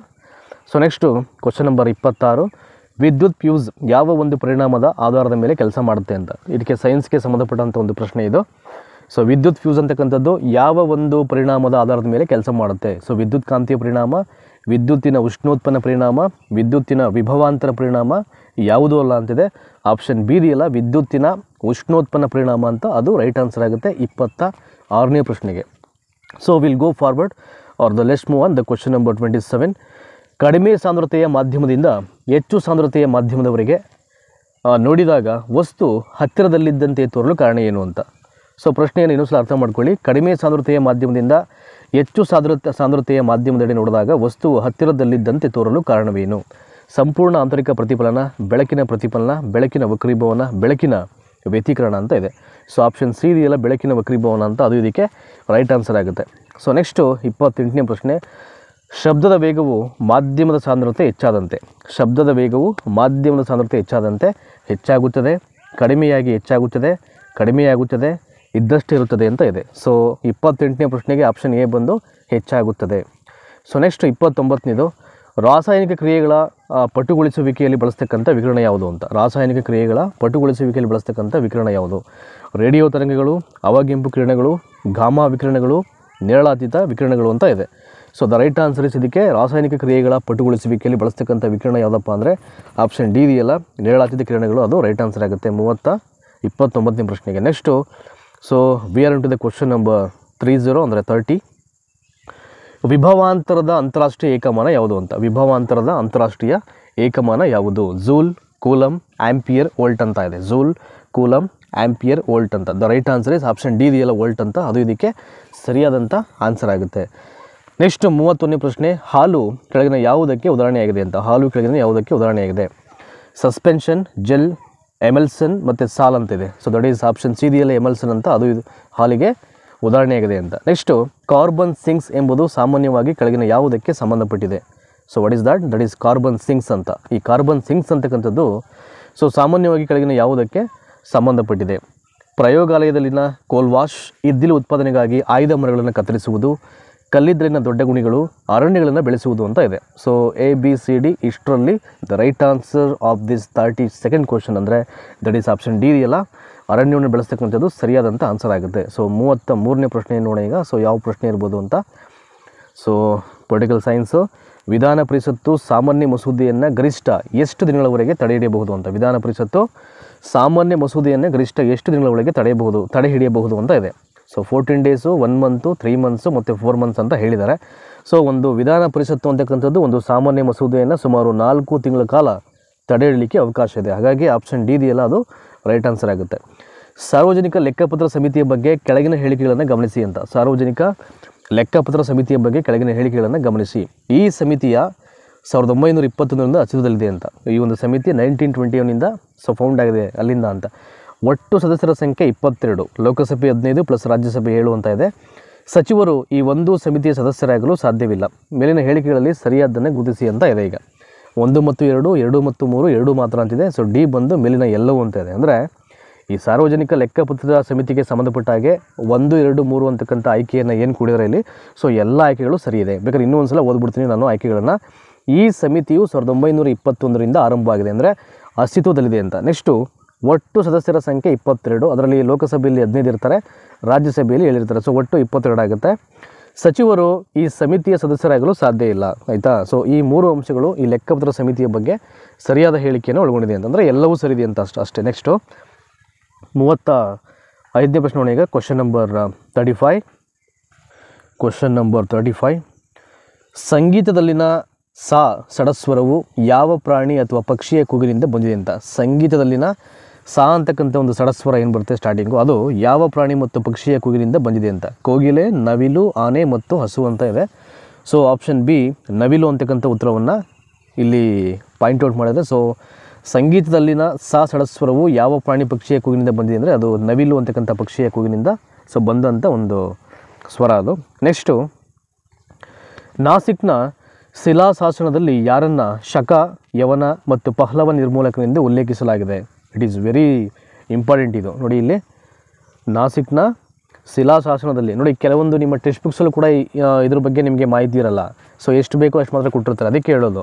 So ಈ ಬೇರೆ ಬೇರೆ ಕ್ವಶನ್ ಪೇಪರ್ಸು ಏನಾಗುತ್ತೆ ಅಂದರೆ ಕೆಲವೊಂದು ಇತಿಹಾಸಕ್ಕೆ ಸಂಬಂಧಪಟ್ಟಂಥ ಪ್ರಶ್ನೆ ಪತ್ರಿಕೆಗಳನ್ನು ಯಾವಾಗಲೂ ಬಿಡಿಸೋದು ಕಲಿಬೇಕು ನೀವು. ಅಲ್ಲಿ ನಿಮ್ಮ ಟೆಕ್ಸ್ಟ್ ಬುಕ್ಕು ಮೀರಿದಂಥ ಕೆಲವೊಂದು ವಿಷಯಗಳು ಅಲ್ಲಿ ನಿಮಗೆ ಅಲ್ಲಿ ಬಂದಿರುತ್ತೆ ಪ್ರಶ್ನೆಗಳಾಗಿ, ಅವುಗಳಿಗೆ ಉತ್ತರನೂ ಕೂಡ ನಿಮಗೆ ಗೊತ್ತಾಗ್ಬಿಡುತ್ತೆ, ಆಯಿತಾ. ಸೊ ನಾಸಿಕ್ನ ಶಿಲಾಶಾಸನದಲ್ಲಿ ಯಾರನ್ನು ಶಕ, ಯವನ ಮತ್ತು ಪಹ್ಲವ ನಿರ್ಮೂಲಕ ಅಂತ ಇಲ್ಲಿ ಉಲ್ಲೇಖ ಮಾಡಲಾಗಿದೆ ಅಂತ. ಅಮೋಘವರ್ತ ನೃಪಶೃಂಗ, ಇಮ್ಮಡಿ ಪುಲಿಕೇಶಿ, 3ನೇ ಗೋವಿಂದ. ಸೊ ಆಪ್ಷನ್ ಡಿ ಇದೆಯಲ್ಲ ಗೌತಮಿ ಪುತ್ರ ಶಾತಕರ್ಣಿ ಅಂತ, ಇದು ರೈಟ್ ಆನ್ಸರ್ ಆಗುತ್ತೆ. ಈ ಗೌತಮಿ ಪುತ್ರ ಶಾತಕರ್ಣಿಯನ್ನು ಸೊ ನೋಡಿ ಇಲ್ಲಿ ಶಕ, ಯವನ ಮತ್ತು ಪಹ್ಲವ ನಿರ್ಮೂಲಕನೆಂದು ಇಲ್ಲಿ ಕರೆಯಲಾಗಿದೆ. ಸೊ ಐ ಥಿಂಕ್ ಶಾತವಾಹನರಲ್ಲ ಒಬ್ಬ ಪ್ರಸಿದ್ಧ ದೊರೆ ಇದ್ದ ಗೌತಮಿ ಪುತ್ರ ಶಾತಕರ್ಣಿ, ಆಯಿತಾ. ಸೊ ಶಕ ಅಂತಕ್ಕಂಥ ಒಂದು ಯುಗ ಆರಂಭ ಆಗಿದ್ದು ಇವತ್ತಿನಿಂದನೇ, ಗೌತಮಿ ಪುತ್ರ ಶಾತಕರ್ಣಿಯಿಂದ ಅಂದರೆ ಶಾತವಾಹನದಲ್ಲಿ ಬರ್ತಕ್ಕಂಥದ್ದು. ಇನ್ನು ಕುಶಾಣರಲ್ಲಿ ಬಂದರೆ ಕಾನಿಷ್ಕ ಬರ್ತಾನೆ, ಆಯಿತಾ. ಕಾನಿಷ್ಕ ಐ ಥಿಂಕ್ ಕುಶಾಣರಲ್ಲಿ ಅನಿಸುತ್ತೆ ಶಕಯುಗ ಆರಂಭವಾಗೋದು. ಎಸ್, ಶಾತವಾಹನರಲ್ಲಿ ಗೌತಮಿ ಪುತ್ರ ಶಾತಕರ್ಣಿ ಸೊ ಒಬ್ಬ ಪ್ರಸಿದ್ಧ ದೊರೆ ಇದ್ದ. ಹಾಗಾಗಿ ಇವನನ್ನು ಇಲ್ಲಿ ಶಕ, ಯವನ ಮತ್ತು ಪಹ್ಲವ ನಿರ್ಮೂಲಕ ಅಂತ ಇಲ್ಲಿ ಉಲ್ಲೇಖ ಮಾಡಿರೋದು ಎಲ್ಲಿ, ನಾಸಿಕ್ ಶಿಲಾಶಾಸನದಲ್ಲಿ, ಆಯಿತಾ. ಸೊ ಅದಕ್ಕೆ ಹೇಳೋದು, ಈಗ ಪ್ರಾಚ್ಯ ಸಂಶೋಧನಾ ಇಲಾಖೆ ಇಲ್ಲ ಅಂದಿದ್ರೆ ಯಾವ್ಯಾವ ಶಾಸನಗಳಲ್ಲಿ ಯಾವೆಲ್ಲ ಸಾಮ್ರಾಜ್ಯಗಳ ಬಗ್ಗೆ ಬೆಳಕನ್ನು ನೀಡ್ತಾ ಇತ್ತು ನಮಗೆ ಗೊತ್ತಾಗ್ತಿರ್ಲಿಲ್ಲ ಅಲ್ವಾ. ಈಗ ನೋಡಿ, ಈಗ ಸೊ ಶಿಲಾಶಾಸನಗಳ ಪಿತಾಮಹ ಅಂತ ಅಂದ್ಬಿಟ್ಟು ನಮ್ಮ ಅಶೋಕನನ್ನು ಹೇಳಲಾಗುತ್ತೆ. ಮೌರ್ಯ ಸಾಮ್ರಾಜ್ಯದಲ್ಲಿ ಶಾಸನಗಳ ಜನಕ ಅಂತಾರೆ ಅವನ್ನ, ಶಾಸನಗಳ ಪಿತಾಮಹ ಅಂತಾರೆ. ಸೊ ಇಲ್ಲಿ ಪ್ರಾಚ್ಯ ಸಂಶೋಧನಾ ಇಲಾಖೆ ಇಲ್ಲ ಅಂದಿದ್ರೆ ಎಸ್ಕಾವೇಷನ್ ಕಾರ್ಯಗಳು ನಡೀತಾ ಇರಲಿಲ್ಲ. ಎಸ್ಕಾವೇಷನ್ ಆಗಲಿಲ್ಲ ಅಂದರೆ ಇಂಥ ಒಂದು ಸಾಮ್ರಾಜ್ಯ ಇತ್ತು, ಇಂಥ ಒಬ್ಬ ಸುಪ್ರಸಿದ್ಧ ದೊರೆ ಇದ್ದ, ಅವನು ಇಷ್ಟು ಶಾಸನವನ್ನು ಕೊಡಿಸ್ತಾ ಇದ್ದ, ಇವೆಲ್ಲದರ ಬಗ್ಗೆ ನಮಗೇನೂ ಗೊತ್ತಾಗಲಿಲ್ಲ. ಹಾಗಾಗಿ ಸೊ ಪ್ರಾಚ್ಯ ಸಂಶೋಧನೆ ಇಲಾಖೆ ಅಂತಕ್ಕಂಥದ್ದು ಸೊ ಈ played a lot of role. ಅದು ಇತಿಹಾಸ ಅಂತ ಬಂದರೆ ಎಸ್ಕಾವೇಷನ್ ಕಾರ್ಯ ಅಂತಕ್ಕಂಥದ್ದು ಮಾತ್ರ ಒಂದು ಪಾತ್ರವನ್ನು ವಹಿಸುತ್ತೆ ಅದು. ಸೊ ಅದರಿಂದಲೇ ನಮಗೆ ಎಲ್ಲವೂ ಗೊತ್ತಾಗಿದ್ದು ಇತಿಹಾಸದ ಬಗ್ಗೆ. ಇಲ್ಲಿ ನೃತ್ಯ ವಿದ್ಯಾಧರಿ ಎಂಬ ಬಿರುದು ಹೊಂದಿದ್ದ ರಾಣಿ ಯಾರು ಅಂತ. ನೃತ್ಯ ವಿದ್ಯಾಧರಿ ಅಂತಕ್ಕಂಥ ಬಿರುದನ್ನು ಹೊಂದಿದ್ದಂಥ ರಾಣಿ ಯಾರು? ಸೊ ರಾಣಿ ಶಾಂತಲೆ, ರಾಣಿ ಸಂಯುಕ್ತ, ರಾಣಿ ವೀರಮ್ಮಾಜಿ, ರಾಣಿ ಚಂದ್ರಲೇಖ. ಸೊ ಆಪ್ಷನ್ ಸಿ ಇದೆಯಲ್ಲ ರಾಣಿ ಚಂದ್ರಲೇಖ ಅವಳನ್ನು ನೃತ್ಯ ವಿದ್ಯಾಧರಿ ಅಂತಕ್ಕಂಥ ಬಿರುದನ್ನು ಅವರು ಕೊಟ್ಟಿದ್ದರು. ನೆಕ್ಸ್ಟು ಗೋತ್ರಗಳ ಬಗ್ಗೆ ಉಲ್ಲೇಖವಿರತಕ್ಕಂಥ ವೇದ ಅಂತ. ಸೊ ಯಾವ ವೇದದಲ್ಲಿ ಗೋತ್ರಗಳ ಬಗ್ಗೆ ಉಲ್ಲೇಖ ಇದೆ? Ayurveda, Rigveda, Atharvana Veda, Yajurveda. So the right answer is Atharvana Veda. Next ಈ ಕೆಳಗಿನ ಯಾವುದು ಭೂ ಸುಧಾರಣೆ ವ್ಯಾಪ್ತಿಗೆ ಒಳಪಟ್ಟಿಲ್ಲ ಅಂತ. ಈ ಕೆಳಗಿನ ಯಾವುದು ಭೂ ಸುಧಾರಣೆಗಳ ವ್ಯಾಪ್ತಿಗೆ ಒಳಪಟ್ಟಿಲ್ಲ? ಸಹಕಾರಿ ಸಾಗುವಳಿ, ಮಧ್ಯವರ್ತಿಗಳನ್ನು ತೊಲಗಿಸುವುದು, ಭೂ ಹಿಡುವಳಿಗಳನ್ನು ಬಲಪಡಿಸುವುದು, ರೈತರಿಗೆ ಮನೆ ಕಟ್ಟಲು ಸಾಲ ಕೊಡುವುದು. ಸೊ ರೈಟ್ ಆನ್ಸರ್ ಬಂದು ಆಪ್ಷನ್ ಡಿ ಇದೆಯಲ್ಲ. ಸೊ ಈ ಕೆಳಗಿನ ಯಾವುದು ಭೂ ಸುಧಾರಣೆ ವ್ಯಾಪ್ತಿಗೆ ಒಳಪಟ್ಟಿಲ್ಲ ಅಂದರೆ ರೈತರಿಗೆ ಮನೆ ಕಟ್ಟಲು ಸಾಲ ಕೊಡುವುದು, ಇದು ಈ ವ್ಯಾಪ್ತಿಗೆ ಬರಲ್ಲ ಅಂತ. ನೆಕ್ಸ್ಟು ಬೆದರಿದ ಬೆಕ್ಕು ಓಡಿ ಹೋಗಲು ಅಥವಾ ಒಡೆದಾಟಕ್ಕೆ ನಿಲ್ಲಲು ಪ್ರೇರೇಪಿಸ್ತಕ್ಕಂಥ ಒಂದು ಹಾರ್ಮೋನ್ ಯಾವುದು ಅಂತ. ಸೊ ಒಂದು ಎದುರುಕೊಂಡಂಥ ಬೆಕ್ಕು ಓಡೋಗ್ಲಿಕ್ಕೆ ಅಥವಾ ಒಡೆದಾಟಕ್ಕೆ ನಿಂತ್ಕೊಳ್ಳಿಕ್ಕೆ ಪ್ರೇರೇಪಣೆ ಮಾಡ್ತಕ್ಕಂಥ ಒಂದು ಹಾರ್ಮೋನ್ ಯಾವುದು ಅಂತ ನೋಡಿ. ಅದಕ್ಕೂ ಒಂದು ಹಾರ್ಮೋನ್ ಇದೆ. ಸೊ ಇನ್ಸುಲಿನ್ನು, ಟೆಸ್ಟೋಸ್ಟಿರಾನು, ಎಫಿನೆಫ್ರೈನು ಮತ್ತು ಈಸ್ಟ್ರೋಜನ್ ಅಂತಿದೆ. ಸೊ ಆಪ್ಷನ್ ಸಿ ಇದೆಯಲ್ಲ ಎಫಿನೆಫ್ರೋನ್ ಅಂತ, it's right answer. So next we will go forward the question number 41. It is very important. ನೋಡಿ ಇಲ್ಲಿದೆ, ಇಲ್ಲಿ ಪ್ರಬುದ್ಧ ಭಾರತ ಎಂಬ ಆಂಗ್ಲ ಪತ್ರಿಕೆಯನ್ನು ಮತ್ತು ಉದ್ಬೋಧನಾ ಅಂತಕ್ಕಂಥ ಒಂದು ಬಂಗಾಳಿ ಪತ್ರಿಕೆಯನ್ನು ಪ್ರಕಟ ಮಾಡಿದಂಥ ಸುಧಾರಕರು ಯಾರು ಅಂತ. It is very important. ಪ್ರಬುದ್ಧ ಭಾರತ ಎಂಬ ಆಂಗ್ಲ ಪತ್ರಿಕೆಯನ್ನು ಮತ್ತು ಉದ್ಬೋಧನಾ ಅಂತಕ್ಕಂಥ ಬಂಗಾಳ ಪತ್ರಿಕೆಯನ್ನು ಪ್ರಕಟ ಮಾಡಿದಂಥ ಸುಧಾರಕರು ಯಾರಪ್ಪ ಅಂದರೆ ರಾಜಾರಾಮ್ ಮೋಹನ್ ರಾಯಿ, ಆತ್ಮಾರಾಮ್ ಪಾಂಡುರಂಗ, ಸ್ವಾಮಿ ವಿವೇಕಾನಂದರು, ಕೆ.ಸಿ. ದತ್ತ ಅಂತಿದೆ. ಸೊ 100% ಸ್ವಾಮಿ ವಿವೇಕಾನಂದರು. ಸೊ ರಾಮಕೃಷ್ಣ ಮಿಷನನ್ನು ಆರಂಭ ಮಾಡಿದ ಇವರೇನೆ. ಸೊ ಹಾಗಾಗಿ ಈ ಪ್ರಬುದ್ಧ ಭಾರತ ಮತ್ತು ಉದ್ಬೋಧನಾ ಅಂತಕ್ಕಂಥ ಬಂಗಾಳಿ ಪತ್ರಿಕೆಗಳನ್ನು ಪ್ರಕಟ ಮಾಡಿದ್ದು ಸ್ವಾಮಿ ವಿವೇಕಾನಂದರೇ. ನೆಕ್ಸ್ಟು 42ನೇದು, ಕೆಳದಿ ಶಿವಪ್ಪ ನಾಯಕನನ್ನು ಸೋಲಿಸಿ ಚಾಮುಂಡಿ ಬೆಟ್ಟಕ್ಕೆ 1000 ಮೆಟ್ಟಿಲುಗಳನ್ನು ಮತ್ತು ಏಕಶಿಲಾ ನಂದಿ ವಿಗ್ರಹವನ್ನು ನಿರ್ಮಾಣ ಮಾಡಿದಂಥ ಒಡೆಯರು ಯಾರು ಅಂತ. ಇದು ನಿಮಗೆ ಮೈಸೂರು ಒಡೆಯರ್ ಒಂದು ಚಾಪ್ಟರ್ ಓದಬೇಕಾದ್ರೆ ಕೆಲವೊಂದು ಬುಕ್ಸ್ ಇರಲ್ಲ ನಿಮಗೆ ಸ್ಟೇಟ್ ಬುಕ್ಸಲ್ಲಿ, KTBS ಬುಕ್ಸಲ್ಲಿ. ಹಾಗಾಗಿ ಸೊ ಅದರಿಂದ ಆಚೆಗೆ ಕೆಲವೊಂದು ಬೇರೆ ಬೇರೆ ಬುಕ್ಸನ್ನು ಓದಬೇಕಾಗಿರುತ್ತೆ. ಯಾಕೆಂದರೆ ಅದರಿಂದ ಆಚೆಗೆ ಪ್ರಶ್ನೆಯನ್ನು ಕೇಳಿದಾಗ ನೀವು ಓದಿರಲ್ಲ, ನಿಮ್ಗೆ ಕನ್ಫ್ಯೂಸ್ ಆಗಿಬಿಡುತ್ತೆ ಅವಾಗ ಯಾವುದಪ್ಪ ಏನು ಅಂತ. ಹಾಗಾಗಿ ನೋಡಿ ಇಲ್ಲಿ ಕೆಳದಿ ಶಿವಪ್ಪ ನಾಯಕನನ್ನು ಸೋಲಿಸೋದಲ್ಲದೆ ಚಾಮುಂಡಿ ಬೆಟ್ಟಕ್ಕೆ ಸುಮಾರು 1000 ಮೆಟ್ಟಿಲುಗಳನ್ನು ಕೂಡ ಹಾಕಿಸ್ಕೊಡ್ತಾನೆ. ಜೊತೆಗೆ ಏಕಶಿಲಾ ನಂದಿ ವಿಗ್ರಹವನ್ನು ನಿರ್ಮಾಣ ಮಾಡಿದಂಥ ಒಬ್ಬರು ಒಡೆಯರು ಯಾರು ಅಂತ. ಒಂದು 4 ಆಯ್ಕೆ ಇದೆ. ಚಿಕ್ಕದೇವರಾಜ ಒಡೆಯರು, ಕಂಠೀರವ ನರಸರಾಜ ಒಡೆಯರು, ರಾಜ ಒಡೆಯರು ಮತ್ತು ದೊಡ್ಡ ದೇವರಾಜ ಒಡೆಯರು ಅಂತಿದೆ. The answer is option D ಇದೆಯಲ್ಲ, ಇದಕ್ಕೆ ದೊಡ್ಡ ದೇವರಾಜ ಒಡೆಯರು ರೈಟ್ ಆನ್ಸರ್ ಆಗುತ್ತೆ. ಸೊ ಇವರೇ ಕೆಳದಿ ಶಿವಪ್ಪ ನಾಯಕನನ್ನು ಸೋಲಿಸೋದಲ್ಲದೆ ಚಾಮುಂಡಿ ಬೆಟ್ಟಕ್ಕೆ 1000 ಮೆಟ್ಟಿಲನ್ನು ಹಾಕಿಸ್ತಾರೆ. ಅದರ ಜೊತೆಗೆ ಏಕಶಿಲಾ ನಂದಿ ವಿಗ್ರಹವನ್ನು ಕೂಡ ಅವರೇ ಅಲ್ಲಿ ಮಾಡಿಸುವಂಥದ್ದು ಪ್ರತಿಮೆಯನ್ನು, ವಿಗ್ರಹವನ್ನು. ಸೊ ನೆಕ್ಸ್ಟು 43ನೇದು, directive principles of state policy ಬಗ್ಗೆ ಇದೆ. ಇಲ್ಲಿ ಒಂದು ಪ್ರಶ್ನೆ ನೋಡೋಣ ಏನಿದೆ ಅಂತ. ಸೊ ರಾಜ್ಯ ನೀತಿ ನಿರ್ದೇಶಕ ತತ್ವಗಳಲ್ಲಿನ ಕೆಳಗಿನ ಯಾವ ಒಂದು ವಿಧಿಯು ಅಂತಾರಾಷ್ಟ್ರೀಯ ಶಾಂತಿ ಹಾಗೂ ಭದ್ರತೆಯನ್ನು ವೃದ್ಧಿಗೊಳಿಸುವುದಕ್ಕೆ ಸಂಬಂಧಪಟ್ಟಿದೆ ಅಂತ. ರಾಜ್ಯ ನೀತಿ ನಿರ್ದೇಶಕ ತತ್ವಗಳಲ್ಲಿನ ಕೆಳಗಿನ ಯಾವ ಒಂದು ವಿಧಿಯು ಅಂತಾರಾಷ್ಟ್ರೀಯ ಶಾಂತಿ ಹಾಗೂ ಭದ್ರತೆಯನ್ನು ವೃದ್ಧಿಗೊಳಿಸುವುದಕ್ಕೆ ಸಂಬಂಧಪಟ್ಟಿದೆ. ಸೊ ಆರ್ಟಿಕಲ್ 51, 48A, 43A ಮತ್ತು 41 ಅಂತ ಇದೆ. ಸೊ ದಟ್ ಈಸ್ ಯಾವ ವಿಧಿ ಬರುತ್ತೆ ಅಂದರೆ 51ನೇ ವಿಧಿ. ಡೈರೆಕ್ಟಿವ್ ಪ್ರಿನ್ಸಿಪಲ್ ಸ್ಟೇಟ್ ಪಾಲಿಸಿಲಿನ 51ನೇ ವಿಧಿ ಅಂತಾರಾಷ್ಟ್ರೀಯ ಶಾಂತಿ ಹಾಗೂ ಭದ್ರತೆಯನ್ನು ವೃದ್ಧಿಸಿಕೊಳ್ಳುವುದಕ್ಕೆ ಸಂಬಂಧಪಟ್ಟಿರ್ತಕ್ಕಂಥ ವಿಧಿ ಅದು. ಸಖರೋವ್ ಪ್ರಶಸ್ತಿಯನ್ನು ನೀಡುವುದು ಯಾವ ದೇಶ ಅಂತ. ಯುನೆಸ್ಕೋ, ಯುನಿಸೆಫ್, ವಿಶ್ವಸಂಸ್ಥೆ ಮತ್ತು ಐರೋಪ್ಯ ಒಕ್ಕೂಟ. So answer is option D ಇದೆಯಲ್ಲ, ಅದು ಇಲ್ಲಿಗೆ ಆನ್ಸರ್ ಆಗುತ್ತೆ. ಸೊ ಸಖರೋವ್ ಪ್ರಶಸ್ತಿಯನ್ನು ನೀಡ್ತಕ್ಕಂಥ ದೇಶ ಯಾವುದಪ್ಪ ಅಂದರೆ ದಟ್ ಈಸ್ ಐರೋಪ್ಯ ಒಕ್ಕೂಟದವರು ಆ ಒಂದು ಅವಾರ್ಡನ್ನು ಸೊ ಇಲ್ಲಿ ಕೊಡುವಂಥದ್ದು. ನೆಕ್ಸ್ಟು ಅಂತಾರಾಷ್ಟ್ರೀಯ ಮಾತೃಭಾಷಾ ದಿನವನ್ನು ಆಚರಣೆ ಮಾಡೋದು. The mother tongue day has been celebrated ಇನ್. ಅಂತಾರಾಷ್ಟ್ರೀಯ ಮಾತೃಭಾಷಾ ದಿನವನ್ನು ಆಚರಿಸಲ್ಪಡುವುದು ಫೆಬ್ರವರಿ 22, ಮಾರ್ಚ್ 13, ಫೆಬ್ರವರಿ 13 ಮತ್ತು ಫೆಬ್ರವರಿ 21 ಅಂತ ಇದೆ. ಈ ಡೇಟನ್ನು ಯಾರೂ ಮರೆಯಂಗಿಲ್ಲ ಇಲ್ಲಿ. ಅಂತಾರಾಷ್ಟ್ರೀಯ ಮಾತೃಭಾಷಾ ದಿನವನ್ನು ಆಚರಿಸಲ್ಪಡುವುದು ಫೆಬ್ರವರಿ 21ನೇ ತಾರೀಕು. Option D is the right answer. Next 46ನೇ ಪ್ರಶ್ನೆ ಬರೋಣ ಈಗ. Question number 46. So here we go. Yes, question number 46. ಸಂಸತ್ತು ಅಥವಾ ರಾಜ್ಯ ಶಾಸಕಾಂಗದ ಸದಸ್ಯನೊಬ್ಬ ಎಷ್ಟು ದಿನಗಳವರೆಗೆ ಅನುಮತಿ ಪಡೆಯದೆ ಅಧಿವೇಶನಕ್ಕೆ ಗೈರು ಹಾಜರಾದರೆ ಸೊ ಆತನನ್ನು ಸದನದ ಸದಸ್ಯತ್ವ ಸ್ಥಾನದಿಂದ ಅನರ್ಹಗೊಳಿಸಲಾಗುವುದು ಅಂತ. ಸಂಸತ್ತು ಅಥವಾ ರಾಜ್ಯ ಶಾಸಕಾಂಗದ ಸದಸ್ಯನೊಬ್ಬ ಎಷ್ಟು ದಿನಗಳವರೆಗೆ ಅನುಮತಿ ಪಡೆಯದೆ ವಿತೌಟ್ ಪರ್ಮಿಷನ್ ಇಲ್ಲದೆ ಅವನು ಸುಮ್ಮನೆ ಆಬ್ಸೆಂಟ್ ಆದರೆ ಸೆಷನ್ಗೆ ಆತನನ್ನು ಸದನದ ಸದಸ್ಯತ್ವ ಸ್ಥಾನದಿಂದ ಅನರ್ಹಗೊಳಿಸಲಾಗುವುದು ಅಂತ. ನೋಡಿ ಎಷ್ಟು ದಿನಗಳು ಟೈಮ್ ಕೊಡ್ತಾರೆ ಅವರಿಗೆ ಪರ್ಮಿಷನ್ ಇಲ್ಲದೆ ಇದು ಮಾಡಿದೆ ಅಂದರೆ 60 ದಿನಗಳು ಅಂದರೆ 2 months. 60 ದಿನ, 30 ದಿನ, 90 ದಿನ, 120 ದಿನ ಅಂತಿದೆ. ಸೊ 60 ದಿನಗಳ ಕಾಲ ಸಂಸತ್ತು ಅಥವಾ ರಾಜ್ಯ ಶಾಸಕಾಂಗದ ಒಬ್ಬ ಮೆಂಬರು ಸೊ ಸುಮಾರು ಯಾವುದೇ ಪರ್ಮಿಷನ್ ತಗೊಳ್ಳದೆ ಸುಮ್ಮನೆ ಅನಾವಶ್ಯಕವಾಗಿ ಗೈರಾದರೆ ಅವನು 60 ದಿನಗಳ ಕಾಲ ಅವನನ್ನು ಸೊ ಇಮಿಡಿಯೇಟು ಆತನ ಸದಸ್ಯತ್ವ ಸ್ಥಾನದಿಂದ ಅನರ್ಹಗೊಳಿಸಲಿಕ್ಕೆ ಅವಕಾಶ ಇದೆ ಅಂತ. 60 days ಆಯಿತಾ. ನೆಕ್ಸ್ಟ್ 47, ಯಾವ ರಾಜ್ಯದ ಸಾದಿಲ್ವಾರು ನಿಧಿಯನ್ನು ಸ್ಥಾಪಿಸಿದವರು ಯಾರು ಅಂತ. ಒಂದು ರಾಜ್ಯದ ಸಾದಿಲ್ವಾರು ನಿಧಿಯನ್ನು ಸ್ಥಾಪಿಸುವವರು ಯಾರು ಅಂತ ಅಂದರೆ ಯಾವ್ದು ಬರುತ್ತೆ ಅಂತ ಇಲ್ಲಿ. ಸೊ ಯಾವುದೇ ಒಂದು ರಾಜ್ಯದ ಸಾದಿಲ್ವಾರು ನಿಧಿಯನ್ನು ಸ್ಥಾಪನೆ ಮಾಡುವಂಥದ್ದು ರಾಜ್ಯ ವಿಧಾನಸಭೆ, ರಾಜ್ಯಪಾಲರು, ಸಂಸತ್ತು ಮತ್ತು ರಾಷ್ಟ್ರಪತಿಗಳು ಅಂತ ಇದೆ ಆಯಾ ರಾಜ್ಯದ ವಿಧಾನಸಭೆಯಲ್ಲಿ. ಸೊ ಇಲ್ಲಿಗೆ ಆಪ್ಷನ್ ಎ ಇದೆಯಲ್ಲ, ರಾಜ್ಯ ವಿಧಾನಸಭೆ ಬರುತ್ತೆ. ಈಗ ನಮ್ಮ ಕರ್ನಾಟಕ ಅಂದರೆ ರಾಜ್ಯ ವಿಧಾನಸಭೆ ಅಂತ ಬರುತ್ತೆ ಆಯಿತಾ. ಆಯಾಯ ರಾಜ್ಯಗಳ ವಿಧಾನಸಭೆಗಳು ಅಲ್ಲಿಗೆ ಬರುತ್ತೆ ಅಂತಷ್ಟೇ. ಸೊ ನೆಕ್ಸ್ಟು 48ನೇ ಪ್ರಶ್ನೆ, ಕ್ವಶನ್ ನಂಬರ್ 48 ಈಗ. ಸಾಮಾನ್ಯವಾಗಿ ರಾಜ್ಯ ವಿಧಾನ ಪರಿಷತ್ತಿನ ಸಂಖ್ಯಾಬಲ ಎಷ್ಟಿರುತ್ತದೆ ಅಂತ. ಸಾಮಾನ್ಯವಾಗಿ ರಾಜ್ಯ ವಿಧಾನ ಪರಿಷತ್ತಿನ ಸಂಖ್ಯಾಬಲ ಎಷ್ಟಿರುತ್ತೆ. ವಿಧಾನಸಭೆ ಸದಸ್ಯರ ಸಂಖ್ಯೆ ಅರ್ಧದಷ್ಟು, ವಿಧಾನಸಭೆ ಸದಸ್ಯರ 1/3, ವಿಧಾನಸಭೆಯ ಸದಸ್ಯರ 4/1, ವಿಧಾನಸಭೆ ಸದಸ್ಯರ ಸಂಖ್ಯೆ ಎಷ್ಟೇ ಇರುತ್ತದೆ ಅಂತಿದೆ. ಸೊ 100% ಇದೆಲ್ಲ ತುಂಬ ಜನ ಓದಿರ್ತಾರೆ. ಸೊ ವಿಧಾನ ಪರಿಷತ್ತಿನ ಸಂಖ್ಯಾಬಲ ಯಾವಾಗಲೂ ಕೂಡ ವಿಧಾನಸಭೆಯ ಸದಸ್ಯರ 3/1 ಇರುತ್ತೆ. ಸೊ ನೆಕ್ಸ್ಟು 49ನೇದು, ಉಚ್ಚ ನ್ಯಾಯಾಲಯ ಇರುವುದು ಎಲ್ಲಿದೆ ಅಂತ. ಉಚ್ಚ ನ್ಯಾಯಾಲಯ ಸೊ ರಾಜ್ಯ ಪಟ್ಟಿಯಲ್ಲಿ ಬರುತ್ತೋ, ಅದು ಸಮವರ್ತ ಪಟ್ಟಿಯಲ್ಲಿ ಬರುತ್ತೋ, ಕೇಂದ್ರ ಪಟ್ಟಿಯಲ್ಲಿ ಬರುತ್ತೋ ಮತ್ತು ಯಾವುದೂ ಅಲ್ಲ ಅಂತಿದೆ. ಸೊ ಉಚ್ಚ ನ್ಯಾಯಾಲಯ ಬರುವಂಥದ್ದು ಕೇಂದ್ರ ಪಟ್ಟಿಯಲ್ಲಿ. ಸೊ ನೆಕ್ಸ್ಟು ಕ್ವಶನ್ ನಂಬರ್ 50 ನೋಡೋಣ ಇಲ್ಲಿ. And here we go the question number 50. Municipality ಮತ್ತು ಪಂಚಾಯಿತಿಗಳ ಯೋಜನೆಯನ್ನು ರೂಪಿಸುವವರು ಯಾರು ಅಂತ. ಮುನ್ಸಿಪಾಲಿಟಿ ಮತ್ತು ಪಂಚಾಯಿತಿ ಯೋಜನೆಗಳನ್ನು ರೂಪಿಸಿದವರು ಯಾರು ಅಂತ. ರಾಜ್ಯ ಸರ್ಕಾರ, ಜಿಲ್ಲಾ ಯೋಜನಾ ಸಮಿತಿ, ರಾಜ್ಯ ಹಣಕಾಸು ಸಚಿವಾಲಯ, ಮೇಲಿನ ಯಾವುದೂ ಅಲ್ಲ ಅಂತಿದೆ. ಸೊ ಆಪ್ಷನ್ ಬಿ ಇದೆಯಲ್ಲ ಇಲ್ಲಿ, ಜಿಲ್ಲಾ ಯೋಜನಾ ಸಮಿತಿ ಅಂತ, ಅದು ಇದಕ್ಕೆ ರೈಟ್ ಆನ್ಸರ್ ಆಗುತ್ತೆ. ನೆಕ್ಸ್ಟು ಚೋಯಿಂಗ್ ಗಮ್ನ ಮೂಲ ವಸ್ತುವನ್ನು ಯಾವುದರಿಂದ ಪಡೆಯುತ್ತಾರೆ ಅಂತ. ಚೋಯಿಂಗ್ ಗಮ್ನ ಮೂಲ ವಸ್ತುವನ್ನು ಚಿಂಗಮ್ ಅಂತ ನೀವು ಹೇಳ್ತಾರೆ. ಇದನ್ನು ನೀವೆಲ್ಲ ಅಗಿತಾರಲ್ಲ ಅಥವಾ ಮಕ್ಕಳೆಲ್ಲ ಅಗಿತಾರಲ್ಲ, ಈಗಲೂ ಒಂದಷ್ಟು ಜನ ಅಗಿತಾರೆ ಬುದ್ಧಿರೋರೆ, ಆಯಿತಾ. ಸೊ ಅದರ ಒಂದು ಮೂಲ ವಸ್ತುವನ್ನು ಯಾವುದರಿಂದ ಪಡಿತಾರೆ ಅಂತ. ರಬ್ಬರು, ಸೊ ಗಟ್ಟ ಪರ್ಚ್, ಸಪೋಟ ಗಿಡದ ಹಾಲಿನಂಥ ದ್ರವ, ಲೇಟೆಕ್ಸ್ ಅಂತಾರೆ ಅದನ್ನು, ಅಸ್ವಸ್ಥ ವೃಕ್ಷದ ಹಾಲಿನಂಥ ದ್ರವ ಅಂತಿದೆ. ಸೊ ಅದನ್ನು ಈ ಸಪೋಟ ಗಿಡದ ಹಾಲಿನಂಥ ದ್ರವ ಅಂತಿದೆಯಲ್ಲ, ಲೇಟೆಕ್ಸ್ ಅಂತ, ಅದರಿಂದ ಯೂಸ್ ಮಾಡ್ತಾರೆ, ಆಯಿತಾ. ಈಗ ನೋಡಿ, ಈಗ ಸಪೋಟ ಹಣ್ಣನ್ನು ನೀವು ಅದರ ಐ ಥಿಂಕ್ ಒಂದು ರಸ್ಕ್ ಅಂತ ಬರುತ್ತೆ ಹಣ್ಣೊಂದು, ಅದು ಒಂಥರ ಗಮ್ ಥರ ಇರುತ್ತೆ.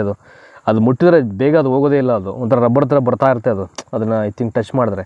ಸೊ ಅದರಿಂದಾನೇ ಈ ಒಂದು ಮೂಲ ವಸ್ತುವನ್ನು ಇಲ್ಲಿ ಪಡೆಯುವಂಥದ್ದು ಸಪೋಟ ಗಿಡದ ಹಾಲಿನ ದ್ರವ, ಲೇಟೆಕ್ಸ್ ಅಂತಾರೆ ಅದನ್ನು. ಸೊ ಕೇಸರಿಯು ಡ್ಯಾಶ್ನಿಂದ ತೆಗೆಯಲ್ಪಡುತ್ತದೆ ಅಂತ. ಬೇರಿನಿಂದ, ಕಾಂಡದಿಂದ, ಹೂವಿನಿಂದ, ಎಲೆಯಿಂದ. ಸೊ ಕೇಸರಿಯನ್ನು ತೆಗೆಯೋದು ಯಾವುದರಿಂದ? ಸೊ ಹೂವಿನಿಂದ. ಹಸಿರು ಕ್ರಾಂತಿ ಅಂತಕ್ಕಂಥ ಪದವನ್ನು ನೀಡಿದವರು ಯಾರು ಅಂತ. ಹಸಿರು ಕ್ರಾಂತಿ, ಗ್ರೀನ್ ರೆವಲ್ಯೂಷನ್ ಯಾರು ನೀಡಿದರು ಅಂತ. MS Swaminathan, doctor Norman Borlaug, William Gaud, Sadashivaraya ಅಂತ. The answer is option C ಇದೆಯಲ್ಲ ಇಲ್ಲಿ, ವಿಲಿಯಂ ಗ್ಯಾಂಡೆ ಅಂತ. ಅವರು for the very first time ಹಸಿರು ಕ್ರಾಂತಿ ಅಂತಕ್ಕಂಥ ಒಂದು ಪದವನ್ನು ನೀಡ್ತಾರೆ. ಸಿಜೋಫ್ರೇನಿಯಾ ಎಂಬುದು ಒಂದು. ಸೊ ಏನದು ಅಂತ. ಸಿಜೋಫ್ರೇನಿಯಾ ಅಂತಕ್ಕಂಥದ್ದು ಒಂದು, ನೋಡಿ 4 ಆಪ್ಷನ್ ಇದೆ ಇಲ್ಲಿ. ಅವಯವ ಸಂಬಂಧಿತ ಮನೋರೋಗ, ನ್ಯೂನತಾ ರೋಗ, ಕಾರ್ಯ ಸಂಬಂಧಿತ ಮನೋರೋಗ, ಸಮೀಪ ದೃಷ್ಟಿ ದೋಷದ ಒಂದು ಸ್ಥಿತಿ ಅಂತ. ಸೊ ಆಪ್ಷನ್ ಸಿ ಇದೆಯಲ್ಲ, ಸಿಜೋಫ್ರೇನಿಯಾ ಅಂದರೆ ಅದೊಂದು ಕಾರ್ಯ ಸಂಬಂಧಿತ ಒಂದು ಮನೋರೋಗ ಅಂತ. ಕಾರ್ಯ ಸಂಬಂಧಿತ ಮನೋರೋಗ ರೈಟ್ ಆನ್ಸರ್ ಆಗುತ್ತೆ, ಆಪ್ಷನ್ ಸಿ ಅದು. ಎಲೆಗಳ ಹಸಿರು ವರ್ಣ ದ್ರವ್ಯದಲ್ಲಿರ್ತಕ್ಕಂಥ ಲೋಹ ಯಾವುದು ಅಂತ. ಎಲೆಗಳ ಹಸಿರು ವರ್ಣ ದ್ರವ್ಯದಲ್ಲಿರ್ತಕ್ಕಂಥ ಲೋಹ ಯಾವುದು. ಸೊ ಮ್ಯಾಂಗನೀಸು, ಮೆಗ್ನೀಸಿಯಮು, ಸತು ಮತ್ತು ತಾಮ್ರ ಅಂತಿದೆ. ಸೊ ಆಪ್ಷನ್ ಬಿ ಇದೆಯಲ್ಲ, ಮೆಗ್ನೀಷಿಯಮು, ಅದು ರೈಟ್ ಆನ್ಸರ್ ಆಗುತ್ತೆ. ಸೊ ನೆಕ್ಸ್ಟು 6ನೇ ಪ್ರಶ್ನೆ ನೋಡಿ ಈಗ. ಸೊ ಎಷ್ಟಾಯಿತು ಇದು? 52, 53 ಆಯಿತು, 54 ಆಯಿತು, 55, 56 ಆಯಿತು. ಎಸ್, ಇಯರ್ ಇಸ್ 56 ಇಲ್ಲ ಇದೆ. So question number 56. ಸೊಳ್ಳೆಗಳು ಈ ಕೆಳಗಿನ ಯಾವುದರಿಂದ ಆಕರ್ಷಿಸಲ್ಪಡುತ್ತವೆ ಅಂತ. ನೋಡಿ, ಯಾವುದರಿಂದ ಅವು ಆಕರ್ಷಣೆಗೆ ಒಳಗಾಗ್ತವೆ ಅಂತ. O2, CO2, H2 ಮತ್ತು CO ಅಂತಿದೆ. The answer is option B, CO2, ಆಯಿತಾ. ನೆಕ್ಸ್ಟು 57ನೇದು, ಸಂವಿಧಾನ 73ನೇ ತಿದ್ದುಪಡಿಯ 243 ಅನುಚ್ಛೇದ ಯಾವುದಕ್ಕೆ ಸಂಬಂಧಪಟ್ಟಿದೆ ಅಂತ. 73 ಕರೆಕ್ಷನ್ ಇನ್ ಕಾನ್ಸ್ಟಿಟ್ಯೂಷನಲ್ಲಿ. ಸೊ 243 ಒಂದು ಅನುಚ್ಛೇದ ಇದೆಯಲ್ಲ, ಅದು ಯಾವುದಕ್ಕೆ ಸಂಬಂಧಪಟ್ಟಿದೆ ಅಂತ. ಜಿಲ್ಲಾ ಯೋಜನಾ ಸಮಿತಿಯ ರಚನೆಗೆ, ಹಣಕಾಸು ಆಯೋಗದ ರಚನೆಗೆ, ಚುನಾವಣಾ ಆಯೋಗದ ರಚನೆ ಮತ್ತು ಮೇಲಿನ ಯಾವುದೂ ಅಲ್ಲ ಅಂತಿದೆ. ಸೊ ಸಂವಿಧಾನದ 73ನೇ ತಿದ್ದುಪಡಿಯ 243 ಒಂದು ಅನುಚ್ಛೇದ ಹಣಕಾಸು ಆಯೋಗದ ರಚನೆಗೆ ಸಂಬಂಧಪಟ್ಟಿದೆ ಅದು. ಸೊ ನೆಕ್ಸ್ಟು 67ನೇದು ನೋಡೋಣ ಈಗ. ಕ್ವಶನ್ ನಂಬರ್ 67 ಈಗ. ಸರ್ವೋದಯ ಯೋಜನೆಯನ್ನು ಮಂಡಿಸಿದವರು ಯಾರು ಅಂತ. ಸರ್ವೋದಯ ಯೋಜನೆಯನ್ನು ಯಾರು ಮಂಡಿಸ್ತಾರೆ? Sir M Visvesvaraya, MS Swaminathan, Jayaprakash Narayan, MN Roy ಅಂತ ಇದೆ.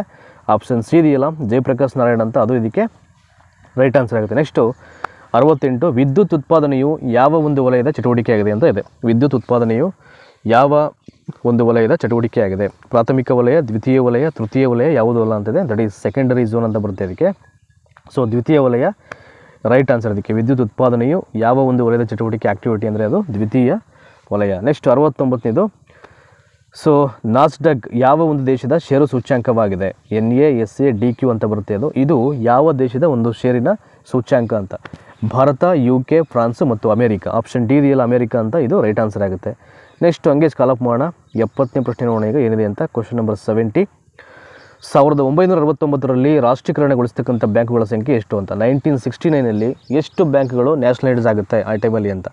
ಸೊ 12, 14, 16, 19 ಅಂತ ಇದೆ. ಆಪ್ಷನ್ ಬಿ ಇದೆಯಲ್ಲ 14, ಅದು ರೈಟ್ ಆನ್ಸರ್ ಆಗುತ್ತೆ. ನೆಕ್ಸ್ಟು 71ನೇದು, 1ರಿಂದ 100ರವರೆಗಿನ ಎಲ್ಲ ನೈಸರ್ಗಿಕ ಸಂಖ್ಯೆಗಳ ಮೊತ್ತ ಎಷ್ಟು ಅಂತ. 1ರಿಂದ 100ರವರೆಗಿನ ಎಲ್ಲ ನೈಸರ್ಗಿಕ ಸಂಖ್ಯೆಗಳ ಮೊತ್ತ ಎಷ್ಟು ಅಂತ ಇದೆ. 5000, 5050, 4950, 5100 ಅಂತ ಇದೆ. ಸೊ ಆಪ್ಷನ್ ಬಿ ಇದೆಯಲ್ಲ 50-50, that is 5050, 5050 is right answer ಇದಕ್ಕೆ. ಸೊ ನೆಕ್ಸ್ಟು ಮೆಂಟಲ್ ಎಬಿಲಿಟಿಗೆ ಸಂಬಂಧಪಟ್ಟಂಥ ಪ್ರಶ್ನೆಗಳು ಲೆಕ್ಕಗಳನ್ನು ಮಾಡಲಿಕ್ಕಾಗಲ್ಲ ಇಲ್ಲಿ. ನಾನು ಇದು MCQ ಕ್ವಶನ್ಸ್ ಮಾತ್ರ. ಸೊ ಸರಿಯಾದಂಥ ಆನ್ಸರನ್ನು ಬಿಡಿಸ್ತಾ ಇದ್ದೀವಿ ನಾವು. ದಯಮಾಡಿ ಬೇಕಾದ್ರೆ ಇದನ್ನು ಸ್ಕ್ರೀನ್ಶಾಟ್ ಮಾಡಿಕೊಂಡು ನೀವು ಲೆಕ್ಕಗಳನ್ನು ಮಾಡ್ಕೊಳ್ಬೋದು. ಜನವರಿ 1ನೇ ತಾರೀಕು 2006 ಭಾನುವಾರವಾದರೆ ಜನವರಿ 1ನೇ ತಾರೀಕು 2010 ಯಾವ ದಿನವಾಗಿರುತ್ತೆ ಅಂತ. ಸೊ ಭಾನುವಾರ, ಶನಿವಾರ, ಶುಕ್ರವಾರ, ಬುಧವಾರ. ಸೊ ಆಪ್ಷನ್ ಸಿ ಬಂದಿದ್ದಕ್ಕೆ answer Friday is the right answer. So next 73ನೇ ಪ್ರಶ್ನೆ ಮಾಡೋಣ. ಮತ್ತೊಂದು ಮೆಂಟಲ್ ಎಬಿಲಿಟಿಗೆ ಸಂಬಂಧಪಟ್ಟಂಥ ಒಂದು ಪ್ರಶ್ನೆ ಇದು. A, B ಮತ್ತು Cಯ ಮಾಸಿಕ ವೇತನ ಅಂದರೆ ಮಂತ್ಲಿ ಸ್ಯಾಲ್ರಿ 2:3:5 ಅನುಪಾತದಲ್ಲಿರುತ್ತದೆ. ಸಿ ಮಾಸಿಕ ವೇತನ ಎಗಿಂತ ರೂಪಾಯಿ 1200 ಹೆಚ್ಚಿದ್ದರೆ ಬಿಯ ವಾರ್ಷಿಕ ಸಂಬಳವನ್ನು ಕಂಡುಹಿಡಿಯಿರಿ ಅಂತ ಇದೆ. ಸೊ 2000 ರೂಪಾಯಿ, 1000 ರೂಪಾಯಿ, 1500 ಮತ್ತು 1200 ಆಗುತ್ತೆ. ಸೊ ಬಿಯ ವಾರ್ಷಿಕ ಸಂಬಳ ಎಷ್ಟು ಅಂದರೆ ಆಪ್ಷನ್ ಡಿ ಇದೆಯಲ್ಲ ಇಲ್ಲಿ 1200 ರೂಪೀಸು, ಅದು ರೈಟ್ ಆನ್ಸರ್ ಆಗುತ್ತೆ. ನೆಕ್ಸ್ಟು ಸಿರೀಸ್ ಕ್ವಶನ್ನು, ಮಿಸ್ಸಿಂಗ್ ನಂಬರ್ನ ಇಲ್ಲಿ ನಾವು ಆಯ್ಕೆ ಮಾಡಬೇಕು. 7, 19, 37, 61 ಆದಮೇಲೆ ಕ್ವಶನ್ ಮಾರ್ಕ್ ಇದೆ, ಅದಾದಮೇಲೆ 127 ಇದೆ. ಇನ್ ಬಿಟ್ವೀನ್ ಯಾವ್ದು ಬರುತ್ತೆ ಅಂತ ನಾವು ಬರೀಬೇಕಲ್ಲಿ. ಸೊ 111, 101, 91, 121 ಇದೆ. ಇದಕ್ಕೆ ಆಪ್ಷನ್ ಸಿ ಇದೆಯಲ್ಲ ದಟ್ ಈಸ್ 91, ಇದಕ್ಕೆ ರೈಟ್ ಆನ್ಸರ್ ಆಗುತ್ತೆ. ಸೊ ಕ್ವಶನ್ ನಂಬರ್ 75 ನೋಡೋಣ ಈಗ. ಈ ಕೆಳಗಿನವುಗಳಲ್ಲಿ ಯಾವುದು ಕೃತಕ ಪರಿಹಾರ ವ್ಯವಸ್ಥೆ ಅಂತ. ಈ ಕೆಳಗಿನವುಗಳಲ್ಲಿ ಯಾವುದು ಕೃತಕ ಪರಿಹಾರ ವ್ಯವಸ್ಥೆ? ಕೊಳ, ಬೆಳೆ ಕ್ಷೇತ್ರ, ಸರೋವರ ಮತ್ತು ಅರಣ್ಯ ಅಂತಿದೆ. ಸೊ ಬೆಳೆ ಕ್ಷೇತ್ರವನ್ನು ಕೃತಕ ಪರಿಹಾರ ವ್ಯವಸ್ಥೆ ಅಂತ ಇಲ್ಲಿ ಕನ್ಸಿಡರ್ ಮಾಡ್ತಾರೆ ಅಂತ 75ನೇ ಪ್ರಶ್ನೆಗೆ. So B right answer.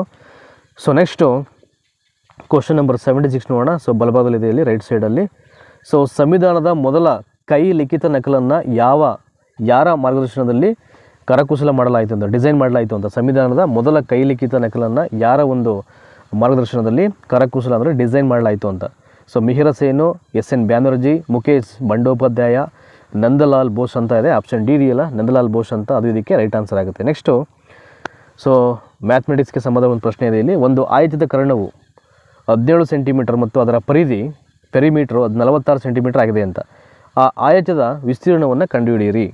140 ಚದುರ ಸೆಂಟಿಮೀಟ್ರು, 230 ಚದುರ ಸೆಂಟಿಮೀಟ್ರು, 120 ಚದುರ ಸೆಂಟಿಮೀಟ್ರು, 170 ಚದುರ ಸೆಂಟಿಮೀಟರ್. ಆಪ್ಷನ್ ಸಿ ಇದೆಯಲ್ಲ ಅದಕ್ಕೆ ರೈಟ್ ಆನ್ಸರ್ ಆಗುತ್ತೆ. ಸೊ ನೆಕ್ಸ್ಟು